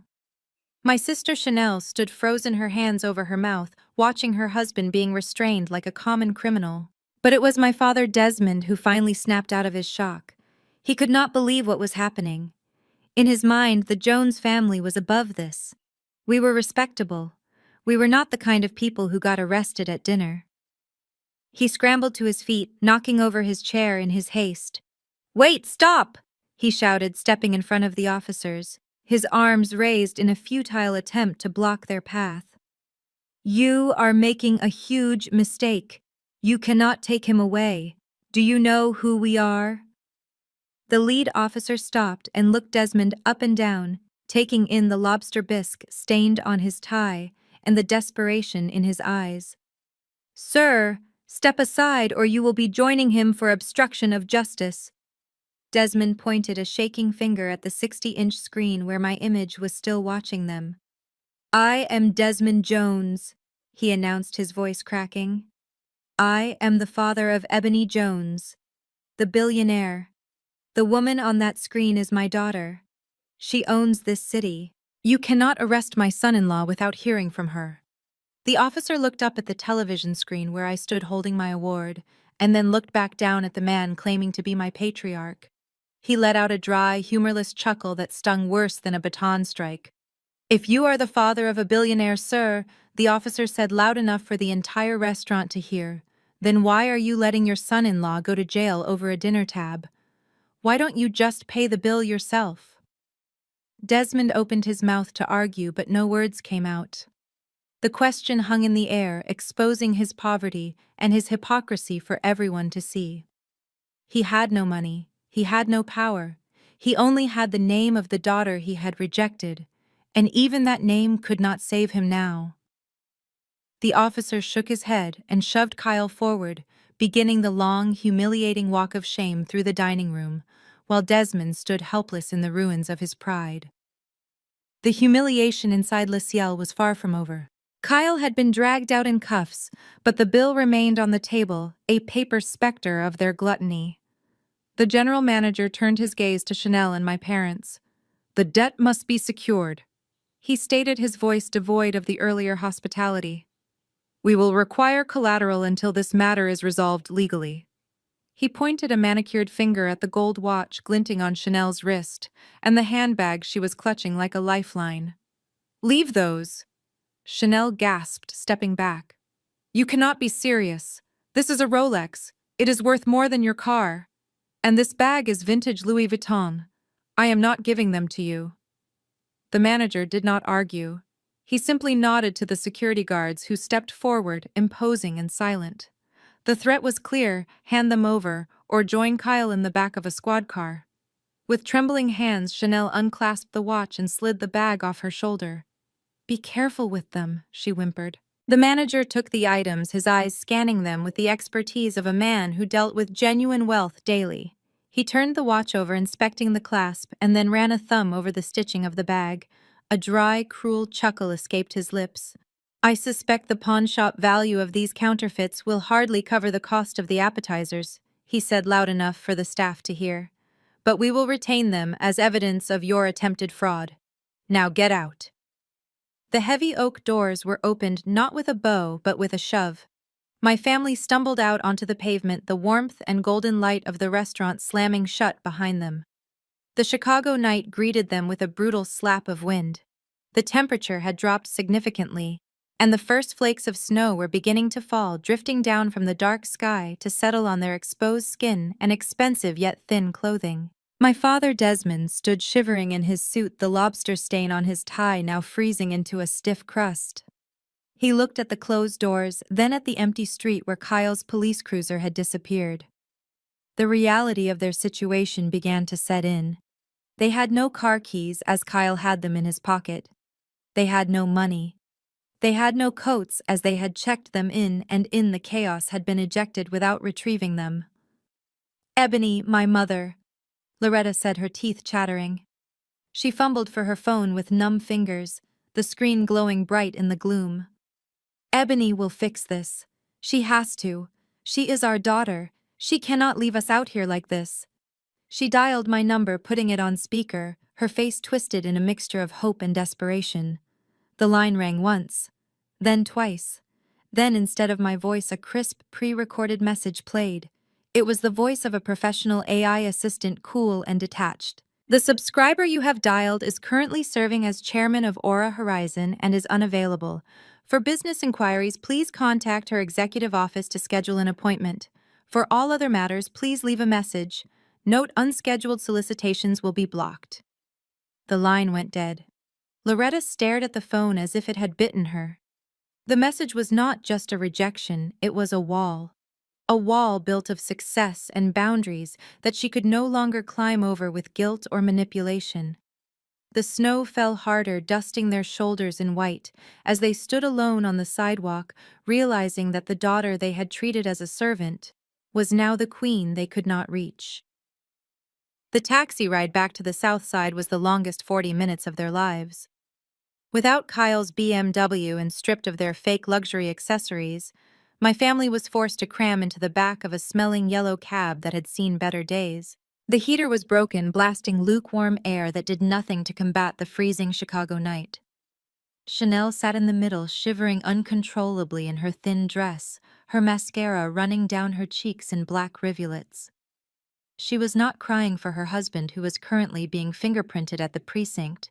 She was crying because she had to touch thighs with her parents in a vehicle that smelled of stale tobacco and desperation.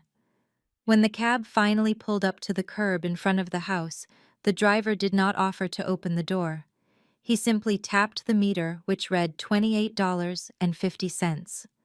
My father Desmond patted his pockets, his face pale. He realized he had left his wallet in his coat, which was still at the coat check at Le Ciel. My mother Loretta began frantically digging through the bottom of her purse, pulling out lint-covered quarters and crumpled dollar bills. It was a pathetic display. The family that had just ordered a seafood tower was now counting pennies to pay a cabbie. They barely scraped together exactly $29. The driver looked at the handful of change with disgust and sped off, leaving them standing on the icy sidewalk without so much as a goodbye. But the cold was forgotten the moment they turned toward the house. The scene before them was chaotic and terrifying. The front lawn, usually the pride of Desmond Jones, was illuminated by harsh industrial floodlights. A massive moving truck was parked in the driveway, its ramp extended like a tongue ready to swallow their lives. Men in gray coveralls were marching in and out of the front door carrying furniture. My mother screamed, "That is my sofa. Put that down. What are you doing?" She watched in horror as two movers hauled out her prized beige sectional, the one she had forbidden me to sit on for years. They dumped it unceremoniously onto the wet snow, where the fabric immediately began to soak up the slush. Next came the dining table, then the television Desmond had been watching just hours ago. It was not a robbery. It was an eviction executed with military precision. Desmond ran forward, his face purple with rage. "Get off my property! I will sue you! I will call the police!" He stopped dead in his tracks before he could reach the porch. Blocking the entrance stood three men. They were not movers. They were dressed in immaculate black suits that cost more than Kyle's annual salary. They stood shoulder to shoulder, forming a human barricade. One of them, a tall man with silver hair and wire-rimmed glasses, stepped forward. He held a clipboard against his chest like a shield. "Mr. Jones," the lawyer said, his voice cutting through the noise of the moving crew, "I would advise you not to take another step. This property has been secured by the owner. You are currently trespassing." Desmond looked at the lawyer like he was speaking a foreign language. "Owner. I am the owner. I have lived here for 30 years. Get these people out of my house." The lawyer did not blink. He simply tapped a document on his clipboard. "That is where you are mistaken, Mr. Jones. According to the deed transfer and the foreclosure documents filed 3 years ago, you are merely a tenant at will, and as of tonight that will has been revoked. The locks have already been changed. Everything on the lawn is yours. Everything inside the structure belongs to Aura Horizon." Chanel stood on the sidewalk, clutching her arms, looking at her childhood home being emptied out like a hollow shell. The snow was falling harder now, covering their possessions in a white shroud. They were not just homeless. They were exposed. And the man in the suit looked at them not with sympathy, but with the indifference of a reaper coming to collect a debt that was long overdue. The lawyer did not take a step back despite my father's aggressive posturing. He simply adjusted his wire-rimmed glasses and pulled a thick document from his leather portfolio. The floodlights from the moving truck cast long, harsh shadows across the snowy lawn, highlighting the contrast between the pristine legal team and my shivering, disheveled family. "Mr. Jones, I suggest you lower your voice," the lawyer said calmly. "Screaming will not change the fact that you are currently standing on private property belonging to Aura Real Estate Holdings, a subsidiary of the Aura Horizon Group." Desmond looked as if he had been slapped. "Aura," he sputtered. "That is Ebony's company. That is impossible. I bought this house 30 years ago. I raised my children here. My name is on the deed. I have the papers in my safe." The lawyer shook his head slowly, a gesture of pity mixed with professional disdain. He flipped to the second page of the document and held it up for Desmond to see. The paper rattled in the freezing wind.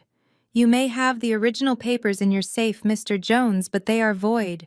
You seem to have forgotten the transaction you initiated 5 years ago. You took out a second mortgage and then a third, and when you could not service the debt, you sold the title to a holding company to avoid foreclosure." Desmond froze. The color drained from his face, leaving it as gray as the slush under his feet. He remembered. Of course he remembered, but he had buried that memory under layers of denial and pride. The lawyer continued, his voice relentless. You sold this house to generate liquid capital, capital that you immediately handed over to your son-in-law Kyle Sterling for what he claimed was a guaranteed investment opportunity in cryptocurrency futures. You bet your home on his advice. And when that investment evaporated, you were left with nothing but a lease agreement. My mother Loretta grabbed Desmond's arm, her eyes wide with horror. Dees, what is he talking about? You told me the house was paid off. You told me we were safe. I lied, Desmond whispered, looking at the ground. Kyle said he would double the money. He said he would buy us a mansion in 6 months. The lawyer cleared his throat, bringing their attention back to the cold, hard reality. Since that sale, you have been living here as tenants. However, you have not paid a single cent in rent for 60 months. The holding company allowed you to stay only because an anonymous benefactor covered your monthly payments in full. That benefactor was Ms. Ebony Jones. Chanel gasped, covering her mouth. Ebony, she choked out. She has been paying our rent. Yes, the lawyer replied. For 5 years, Ms. Jones has subsidized your lifestyle, covering the cost of the roof over your heads, while you treated her as a burden. However, as of 5 p.m. this evening, Ms. Jones has ceased all payments. The lease is terminated due to non-payment and breach of contract. You have exactly 1 hour to vacate the premises before the sheriff arrives to forcibly remove you. Desmond's knees gave way. He collapsed onto the wet, snowy driveway, not from the cold, but from the crushing weight of the truth. He had mortgaged his sanctuary to fund a fraud, and the daughter he despised had been the only thing standing between him and the street. Now that shield was gone, and the house he thought was his kingdom was just another asset in Ebony's portfolio. He looked up at the house, but the windows were dark, and the door was locked. The king had been dethroned by his own greed. Chanel stood shivering in the biting wind, her silk dress clinging to her body like a wet second skin. The reality of her situation was crashing down around her, and she did not handle it with grace. She handled it with the vicious entitlement of a child who has never been told no. She turned on her parents, her face twisted into a mask of pure, ugly desperation. Do something, she shrieked, grabbing Desmond by the lapels of his ruined suit jacket and shaking him. You cannot just stand there like a statue. I am Chanel Sterling. I cannot sleep on the street. Look at me, I am freezing. Call someone. Call a hotel. Use your emergency savings. Fix this immediately. Desmond did not move. He stood limp, a puppet whose strings had been cut. He stared blankly at the house he had lost, muttering about interest rates and betrayal. He had nothing left to give her. No money, no influence, no shelter. Loretta watched her golden child shaking her broken father, and something inside her finally snapped. For 30 years, she had put Chanel on a pedestal. She had given her the best clothes, the best food, and all the affection while leaving Ebony to fend for herself. She had believed Chanel was the prize and Ebony was the burden. But standing in the snow, surrounded by the wreckage of her life, the illusion shattered. Get your hands off him, Loretta hissed, stepping forward. Her voice was not the sweet, doting tone she usually used with Chanel. It was low and dangerous, trembling with a mixture of cold and rage. Chanel spun around, her eyes wide. Excuse me. Are you yelling at me? I am the victim here. My husband is in jail and my parents are useless. You are the victim. Loretta laughed, a harsh, manic sound that frightened the lawyer standing guard. You are the reason we are here, Chanel. You. It was you who told us Ebony was selfish. It was you who told us she was jealous of your beauty. You whispered in our ears for years, poisoning us against the only child who actually gave a damn about us. Loretta took a step closer, forcing Chanel to back up toward the pile of wet furniture. We treated Ebony like a dog because you wanted to be the only star in the sky. And look where it got us. Ebony is a billionaire sleeping in a penthouse, and we are standing in the slush because we listened to a parasitic little brat who has never worked a day in her life. Chanel's face turned red. Don't you dare blame me, she spat back, her voice dripping with venom. I didn't tell you to be stupid. I didn't tell Dad to mortgage the house. You did that because you are greedy. You wanted to live like rich people without doing the work. You wanted to brag to your church friends. Don't blame me because you are failures." The word failure hung in the air like a slap. Loretta lunged at her daughter not to hit her, but to grab the faux fur stole Chanel was clutching. "I paid for that coat!" Loretta screamed, tugging at the fabric. "I paid for everything. Give it to me. I am freezing." "No, get off me!" Chanel shrieked, fighting back. "It is mine!" They wrestled on the sidewalk, a pathetic display of a family devouring itself. Mother and daughter fighting over a piece of fake fur, while the neighbors peered through their blinds, witnessing the complete and total implosion of the Jones family dignity. They were no longer a family. They were just desperate people fighting over scraps in the cold. The bickering died instantly as two beams of xenon light cut through the falling snow, blinding the trio on the sidewalk. The silence that followed was heavy and expensive. The midnight black Rolls-Royce Phantom glided to a halt at the curb, its massive tires crushing the slush with barely a sound. The presence of the vehicle was so commanding that even the wind seemed to drop to a respectful whisper. The lawyer and the security team straightened their spines instinctively, stepping back to create a wide berth. They knew who was arriving. The rear suicide door swung open. A pair of stiletto heels hit the pavement sharp and decisive. I stepped out into the frigid night wrapped in a cashmere coat that cost more than the tuition debt Chanel had accumulated. I did not shiver. I did not hunch my shoulders. I stood tall, my chin raised, my eyes scanning the scene with the detached clinical observation of a CEO auditing a failing branch. The woman who used to apologize for taking up space was gone. In her place stood the owner of the block. For a second, my family just stared. They looked at the car, then at the diamonds at my throat, then at the squad of lawyers waiting for my command. The gears in their heads turned frantically, grinding against the rust of their own narcissism. Survival instinct took over.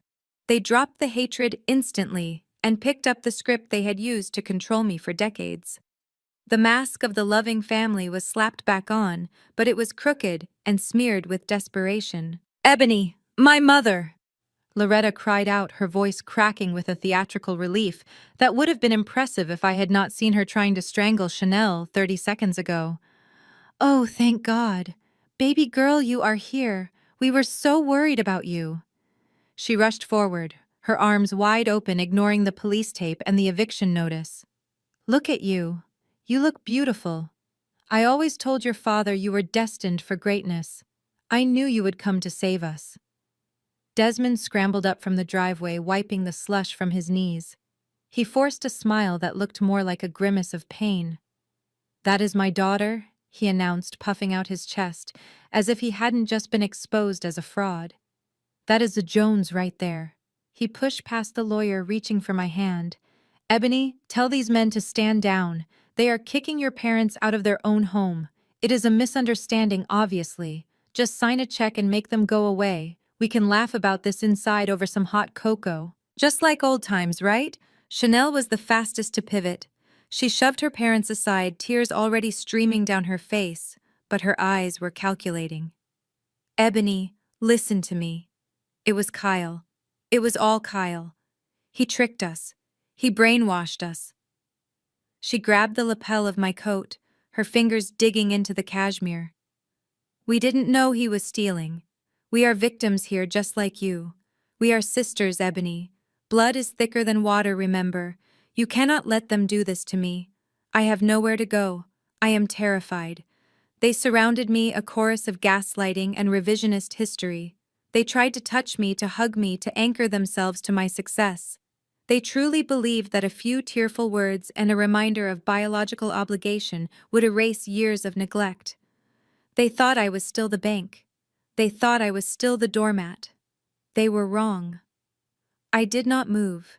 I did not hug them back. I simply looked at the lawyer and gave a single, barely perceptible nod. Loretta stepped closer, her eyes brimming with tears that she could summon on command. She reached out with gloved hands to brush a snowflake from my shoulder, a gesture of intimacy that made my skin crawl. You have to understand, baby girl, she crooned, her voice trembling with manufactured emotion. Everything I did was for you. I was hard on you, yes. I made you do the chores. I made you work while Chanel played. But do you not see why? I saw the potential in you, Ebony. I knew you were special. I had to be the villain so you could become the hero. I broke you down to build you up. It was tough love, honey. It was all love. She looked at me expecting me to crumble. She expected the desperate daughter who craved validation to fall into her arms and thank her for the abuse. She thought she could rewrite 30 years of neglect with 30 seconds of flattery. I looked at her not with anger, but with the curiosity of a scientist observing a specimen. You call it love? I said, my voice flat and unyielding. That is an interesting revision of history, Mother. But my memory is excellent. And unlike you, I keep receipts. I reached into my coat pocket and pulled out my phone. I did not unlock the screen. I simply pressed the side button, activating a widget I had placed on the home screen for this exact moment. I held the device up between us. Do you remember Mrs. Gable next door? I asked. Do you remember having coffee on her porch last Thanksgiving while I was inside cooking the dinner you refused to help with? You thought the window was closed. It wasn't. I tapped the screen. The audio was crystal clear, cutting through the winter wind like a knife. Loretta's voice rang out from the speaker, tinny but unmistakable. I swear to God, Susan, I do not know why I keep her around. She is like a leech. She is ugly. She is awkward, and she has zero ambition. I look at Chanel and I see a queen. I look at Ebony and I see a mistake. I should have left her at the orphanage. She is nothing but a burden on my life. The recording ended with the sound of Loretta's cruel laughter, followed by the clinking of a coffee cup. The silence that followed on the snowy driveway was absolute. Loretta stood frozen, her mouth half open, the loving smile dying on her lips like a wilted flower. The color drained from her face, leaving her looking old and hollow. The evidence was irrefutable. It was not tough love. It was hatred, pure and simple. I slid the phone back into my pocket. I watched the realization dawn on her. She could not gaslight a recording. She could not manipulate the truth when it was played back to her in her own voice. You never wanted me to succeed, I said softly, leaning in so only she could hear. You wanted me to fail so you could feel superior. You didn't push me to be a billionaire mother. I became one in spite of you. And that is why you will never see a dime of it. You bet on the wrong horse and you treated the winning one like a mule. Now deal with the mud. I turned my back on my mother, leaving her choking on the sound of her own malice, and shifted my gaze to my sister. Chanel was trembling, but I knew her well enough to know it was not just from the cold. It was the adrenaline of a cornered animal waiting to see if the predator would strike again.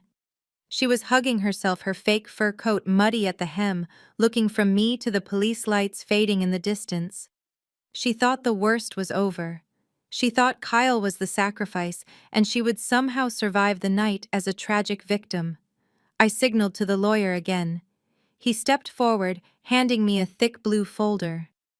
I opened it, the pages crinkling in the wind. The ink was still fresh. Let us discuss the reality of your marriage, Chanel, I said, my voice cutting through the wind like a razor. You keep shouting that you are a victim. You claim Kyle tricked you. But the forensic accounting team at Aura Horizon found something very interesting during their audit today. I pulled out a document and held it up. It was a tax form for a shell company registered in the Cayman Islands. At the bottom, in looping pretentious cursive, was a signature, Chanel Sterling. Chanel squinted at the paper and her eyes bulged. I do not know what that is, she stammered. Kyle made me sign things. He said they were just for the house. He said it was for tax benefits. I never read them. Ignorance is not a legal defense, I replied. Closing the folder with a sharp snap, Kyle is not just looking at a slap on the wrist. He is facing federal charges for embezzlement, wire fraud, and grand larceny. He stole over $5 million from my company to fund your shopping sprees and your luxury vacations. Given the amount and the mandatory minimums, he is looking at 10 years in a federal penitentiary. Chanel let out a sob, covering her mouth with her hand. 10 years. He will be gone for 10 years. I took a step closer, invading her personal space. That is the good news. The bad news is that by signing these documents, you are not just a wife. You are a co-conspirator. You are the registered owner of the shell corporation he used to launder the stolen money. In the eyes of the law, you are the bagman. My father Desmond groaned loudly, burying his face in his hands, but I ignored him. I kept my eyes locked on Chanel. The district attorney is very interested in this file. If I hand it over to them tonight, they will come for you before sunrise. You will be charged as an accomplice. You will be tried right alongside Kyle. And you will likely share a cell block with him for the next decade. You wanted to be a power couple? Well, this is your chance to do time together. Chanel dropped to her knees in the snow. Please no, she wailed, grabbing the hem of my coat. I cannot go to jail. I am too pretty for jail. I will die in there. Ebony, please, you have to help me. I am your sister. I looked down at her, looking pathetic and small. The power dynamic had completely inverted. I tapped the folder against my palm. There is a way out, I said slowly, letting the words hang in the freezing air. I have the power to bury your involvement. I can classify you as a cooperating witness rather than a defendant. I can save you from prison, Chanel. But you have to make a choice right now. I pointed toward the darkness where the police car had taken her husband. You can stand by your man, keep your marriage vows, and go down with the ship. Or you can turn on him. You can testify against Kyle. You can admit he forced you to sign, and you can walk away free. But you will leave here with absolutely nothing. No husband, no money, no reputation. Just your freedom. Chanel stopped crying instantly. She looked up at me, and I saw the survival instinct flash in her eyes. It was cold, selfish, and immediate. The love she claimed to have for Kyle evaporated the moment her own comfort was threatened. I want to be saved, she whispered without a second of hesitation. I will do anything. Just do not let them take me. The wind howled through the bare branches of the oak trees, but Chanel did not feel the cold anymore. She only felt the terrifying heat of self-preservation. She dropped to her knees in the slush, ruining her stockings and the hem of her dress. She crawled toward me, her hands grasping at the air like a drowning swimmer reaching for a lifeline. The sister who had spent a lifetime looking down on me was now literally at my feet, begging for salvation. Save me, she sobbed, her voice high and frantic. I will do anything, Ebony. I swear it. I never wanted to hurt you. It was Kyle. He is a monster. He is a liar. He ruined everything. I hate him. I will tell the police whatever they need to hear. Just do not let them put me in a cage. I am not built for prison. I will die in there. Please, I am begging you. I looked down at her, watching the tears smear her expensive makeup. It was a pathetic display of loyalty. The moment the ship started sinking, she threw the captain overboard without a second thought. I signaled to the lawyer again. He stepped forward and opened a second file on his clipboard. The papers inside fluttered violently in the wind, but he held them firm. I expected nothing less, I said, my voice devoid of sympathy. You were always good at looking out for number one, Chanel. So here is the deal. This is a standard divorce filing citing irreconcilable differences and criminal misconduct, and this is a sworn affidavit for the district attorney. In it, you admit that Kyle Sterling coerced you into signing the fraudulent tax documents. You will testify against him in open court. You will verify every stolen dollar. You will be the nail in his coffin. Chanel nodded her head so hard I thought her neck would snap. Yes, she gasped, reaching for the lawyer's pen with shaking hands. I will sign it. Give it to me. I will divorce him right now. He is dead to me. She scribbled her name on the dotted line, the ink barely flowing in the freezing temperature. She signed away her marriage and her husband's future in less than 5 seconds. She looked up at me, clutching the clipboard to her chest, hope flaring in her eyes. Is that it? Am I free? Can I go to a hotel now? I laughed a dry, humorless sound that made my parents flinch. Free is a strong word, Chanel. You are free from prison, yes. But you still owe a debt to society, and more importantly, a debt to me. You spent 5 years spending my money. You wore clothes bought with funds stolen from my company. You ate food paid for by my labor, and now you are going to pay it back. I pulled out the final document. It was a single sheet of paper with the Aura Horizon logo at the top.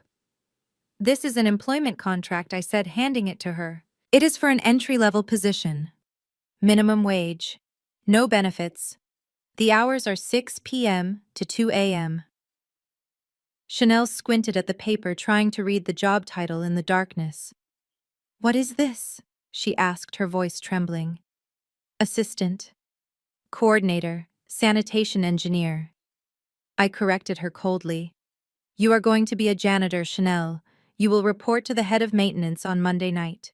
Your duties will include scrubbing the floors, emptying the trash, and cleaning the executive washrooms. Specifically, the washroom attached to my office. You will work there until every cent of the money you stole is repaid. Chanel recoiled as if I had slapped her. A janitor, she whispered. Me. But I am a fashion influencer. I have followers. You cannot make me clean toilets. I leaned down, getting eye level with her. You have a choice. You can wear an orange jumpsuit in a federal prison cell, or you can wear a gray jumpsuit in my office building. Those are your only two options. Decide right now. Chanel looked at the pen in her hand. She looked at the police cruiser fading into the distance. She looked at her ruined manicure. She realized with a crushing certainty that her life as a princess was over. With a sob that sounded like a dying animal, she pressed the pen to the paper and signed her life away. She was no longer Mrs. Sterling, the socialite. She was now the night shift cleaner for the sister she had called a loser. With Chanel currently weeping over her future of scrubbing toilets, I turned my gaze to the architects of this disaster. My parents stood huddled together, their expensive coats offering little protection against the biting wind of their own failure. Desmond looked at me with a flicker of hope in his eyes.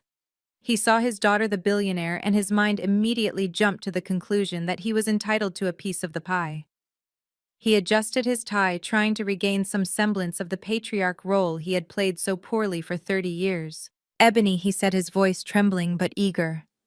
I knew you would not leave us out here. You are a good girl deep down. You always were. So where are we going? The Four Seasons. Or did you buy us a penthouse downtown? I know you have the resources. I looked at him with a mixture of pity and disgust. The delusion was almost impressive. Even standing in the wreckage of his life, he still believed he was owed a throne. I have made arrangements for you, I stated, my voice cool and professional. I realized that with the foreclosure and the bankruptcy, you would have nowhere to go. So I took the liberty of securing a placement for you both at a facility called Sunset Haven. Desmond's eyes lit up. Sunset Haven, he repeated, tasting the words. It sounds delightful. Is that the new exclusive retirement community on the Gold Coast? The one with the private golf course and the spa? I heard the buy-in fee is $500,000. I knew you would take care of your old man. He elbowed Loretta, who was still staring blankly at the ground. Did you hear that, Loretta? Sunset Haven. We are going to live in luxury. I let him enjoy the fantasy for exactly 3 seconds before I crushed it. It is not on the Gold Coast, Father, I said, cutting him off. It is a state-funded facility on the Lower West Side. It is a public nursing home. Desmond's smile vanished instantly. Public? You mean a state home, like for poor people? I nodded slowly. Exactly. It is a facility for indigent seniors who have no assets, no pension, and no family willing to take them in. It has shared rooms, strictly regulated cafeteria meals, and bingo on Tuesdays. It is not a resort, Desmond. It is a shelter. Desmond looked as if I had spit in his face. But you are a billionaire, he sputtered, his face turning red. You have billions of dollars. You can afford to put us in a palace. Why would you send us to a dump like that? Because I did not lose your money, I replied, stepping closer, my voice hardening. You did. You had a paid-off home. You had a pension. You had savings. And you took every single cent of it and handed it to Kyle Sterling because you wanted to get rich quick. You gambled your security on a con artist because you were greedy. I pointed to the empty driveway where his life used to be. You are not standing here because of me. You are standing here because you made a choice. You chose Kyle over prudence. You chose appearances over substance. And now you are exactly what the state defines as destitute. Loretta finally looked up, her eyes wide with horror. Shared rooms, she whispered. But I need my privacy. I have insomnia. I cannot sleep next to strangers. Then perhaps you should have thought about that before you signed over the deed to your house, I said. I have paid the entrance fee and the first 6 months of care. That is my charity to you. It is more than you ever gave me. The shuttle bus is on its way to pick you up. I suggest you bundle up. It is a long, cold ride to the bottom. The mention of the state-run facility was the final insult that Desmond Jones could endure. The shame of the foreclosure, the humiliation of the police raid, and the public exposure of his financial incompetence had been piling up on his shoulders all night. But the idea of ending his days in a shared room with strangers eating cafeteria mash on a plastic tray was too much for his fragile ego to process. Something inside him snapped. The veneer of the civilized businessman cracked and fell away, revealing the abusive bully he had been behind closed doors for 30 years. He did not see the billionaire CEO standing before him. He did not see the grown woman who commanded empires. All he saw was the quiet, obedient child who used to take his insults with her head bowed. He saw a target for his rage. The muscle memory of violence took over. His face twisted into a snarl of pure hatred, and he lunged forward, his hand raised high in a backhanded arc, destined for my cheek. It was a motion I had seen 1,000 times in my childhood, a reflex of cruelty whenever I failed to meet his impossible standards. "You ungrateful little wretch!" he screamed, his voice ragged with fury. "How dare you speak to me like that? I am your father. I made you." But the blow never landed. Before his hand could come within a foot of my face, the air was filled with a sharp crack. It was not the sound of flesh hitting flesh, but the sound of Desmond's wrist being caught in a grip of iron. The lead security officer, a man named Marcus who had been a Navy SEAL, moved with a speed that the human eye could barely track. He intercepted Desmond's swing, stopping it dead in mid-air. With a subtle twist of his wrist, Marcus applied exactly enough pressure to immobilize the threat and bring Desmond to his knees in the snow. Desmond let out a yelp of pain, his aggression instantly replaced by shock. He looked up at the bodyguard, confused as to why his authority was being physically challenged. "Let go of me," he sputtered. "That is my daughter. I have the right to discipline her." Marcus did not speak. He simply looked at me, waiting for the order to either release the man or break his arm. I stared down at my father kneeling in the slush, his arm twisted behind his back, his face contorted in pain. For the first time in my life, I did not flinch. I did not step back. I did not apologize for provoking him. I stood my ground, my expression as cold and hard as the diamonds around my neck. "Let him go, Marcus," I said softly. The bodyguard released his grip and shoved Desmond backward. My father stumbled, clutching his bruised wrist, looking at me with a mixture of fear and loathing. He opened his mouth to speak, perhaps to launch another tirade, but I cut him off with a gaze so piercing it silenced him instantly. "Do not ever try to touch me again, Desmond." My voice was low, but it carried the weight of absolute finality. I stepped closer to him, my heels clicking on the pavement. Those days are over. I am not the frightened little girl hiding in her room waiting for the storm to pass. I am not the daughter you use as a punching bag when the world does not give you what you want. I gestured to the house he had lost and the car I arrived in. "Look at the reality of the situation. You are not the patriarch here. You are a liability. I am not your child right now. I am the woman who owns the debt you cannot pay. I am your creditor, Desmond. And creditors do not tolerate assault." If you ever raise a hand to me again, I will not have my security stop you. I will have them put you in a cell so deep the sunlight will never find you. Do you understand me?" Desmond looked at me, and for the first time he saw the truth. The power had shifted permanently. He nodded slowly, his eyes dropping to the ground defeated. The bus for the nursing home turned the corner, its headlights cutting through the snow, signaling the end of his reign. A rusted white Ford Econoline van turned the corner, its brakes squealing as it ground to a halt behind my sleek Rolls-Royce. The contrast was a visual punchline. On the side of the dented metal, a faded blue decal read, "Sunset Haven State Assisted Living." It was not the luxury coach Desmond had hallucinated. It was a transport for the forgotten, smelling faintly of bleach and old tires. The driver, a heavy-set man with tired eyes and a clipboard, stepped out into the snow. He did not look like a concierge. He looked like a man who wanted to finish his shift. "Jones?" he barked, checking his list. "I have a pickup for two. Desmond and Loretta. Let us go, folks. I do not have all night." The reality finally pierced Desmond's delusion. He looked at the van, then at the driver, and then at me. Panic set in. "No," he shouted, backing away until he hit the moving truck. "I am not getting in that thing. It looks like a prison transport." "Ebony, tell him. Tell him who I am." "You are a resident of Sunset Haven," I said simply, "and you are holding up traffic."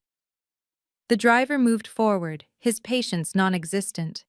He grabbed Desmond's arm, not with malice, but with the indifferent efficiency of someone who dealt with reluctant seniors every day. "Come on, Pops. We have got a warm bed for you. Stop making a scene." Desmond fought his boots slipping in the slush. "I am a property owner. I demand to speak to my lawyer." But his protests were swallowed by the wind. Loretta was weeping openly, her mascara staining her face like war paint. She looked at me one last time, her eyes searching for the daughter she had manipulated for years, hoping for one last reprieve, one last check, one last save. I did not blink. I did not look away. I simply stood there, a statue of ice, watching the consequences of their actions unfold. There was no Hollywood ending here. There was no tearful embrace, no sudden forgiveness, no promise to visit on Sundays. They had spent 30 years planting seeds of resentment and neglect. Tonight they were finally harvesting the crop. Loretta was guided into the van, her sobbing echoing until the heavy sliding door slammed shut, sealing them inside the dim cabin. As the taillights of the nursing home van faded into the darkness, a second vehicle pulled up. It was a gray cargo van, with the Aura Horizon Maintenance logo stenciled on the door. The window rolled down, and a woman in a heavy work jacket leaned out.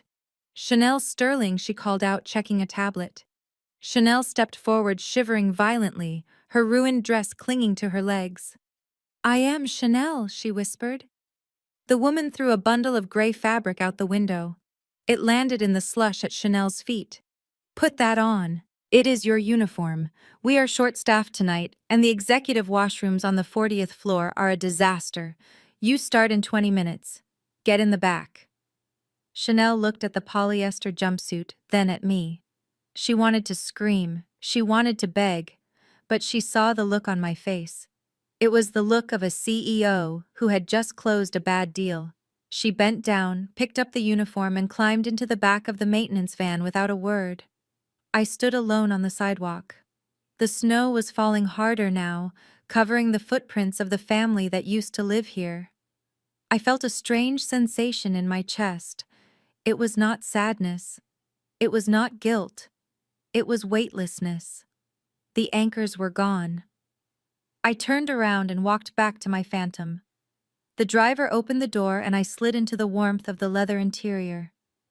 "Drive," I said softly. "I have a company to run." The silence on the driveway was different now. It was not the heavy, oppressive silence of my childhood, the kind that came before a storm of yelling. It was a clean, hollow silence. The snow fell softly, covering the footprints of the people who had tried to bury me. The moving truck had rumbled away. The police cruiser was gone.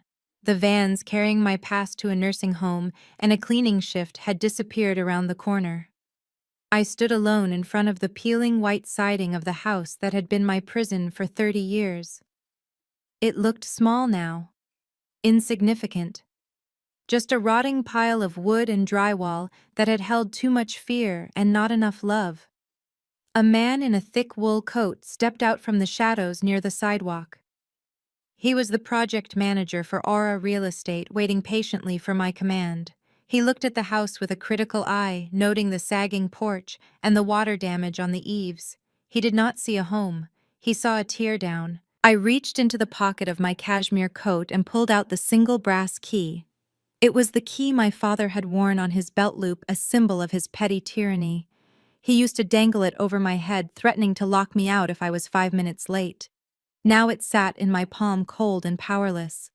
I tossed it through the air. The metal flashed under the street lamp before landing in the project manager's gloved hand. "What are the instructions, Ms. Jones?" he asked, his breath clouding in the freezing air. "Do we renovate? Do we flip it? The market in this area is recovering." I looked at the dark windows where I had spent countless nights crying myself to sleep, wishing I was anyone else. I looked at the spot on the porch where my mother used to sit and list my flaws. "No," I said, my voice steady and final. "Do not renovate a single board. Demolish it. I want it leveled by morning. Scrape the earth clean until there is no trace that the Jones family ever existed here." The manager nodded, tapping a note into his phone. "And the land? What do you want to build on the lot?" "A rental unit." I shook my head. "Build a park," I said. "A playground. Put in the best equipment money can buy. Bright colors, soft turf, swings that go high enough to touch the sky, and make it free. Open the gates to every child in this neighborhood who needs a place to escape. Turn this monument of misery into a sanctuary for them. Let the sound of laughter drown out the ghosts of this house." I turned my collar up against the wind and walked away. I did not look back. The structure behind me was already dead. The Rolls-Royce Phantom was waiting at the curb, its engine purring softly, a beast ready to serve its master.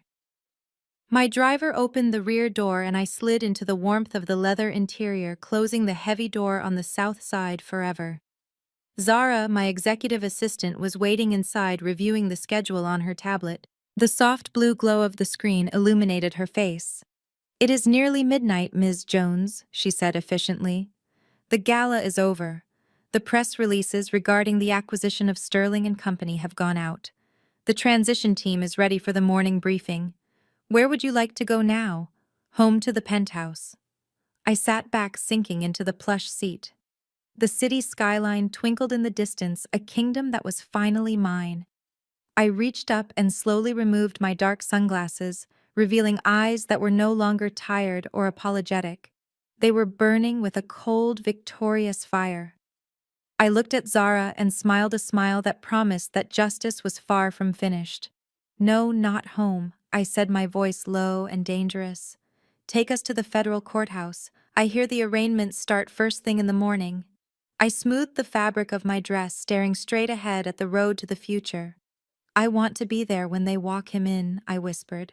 "I want a front row seat to the trial of Kyle Sterling." Drive.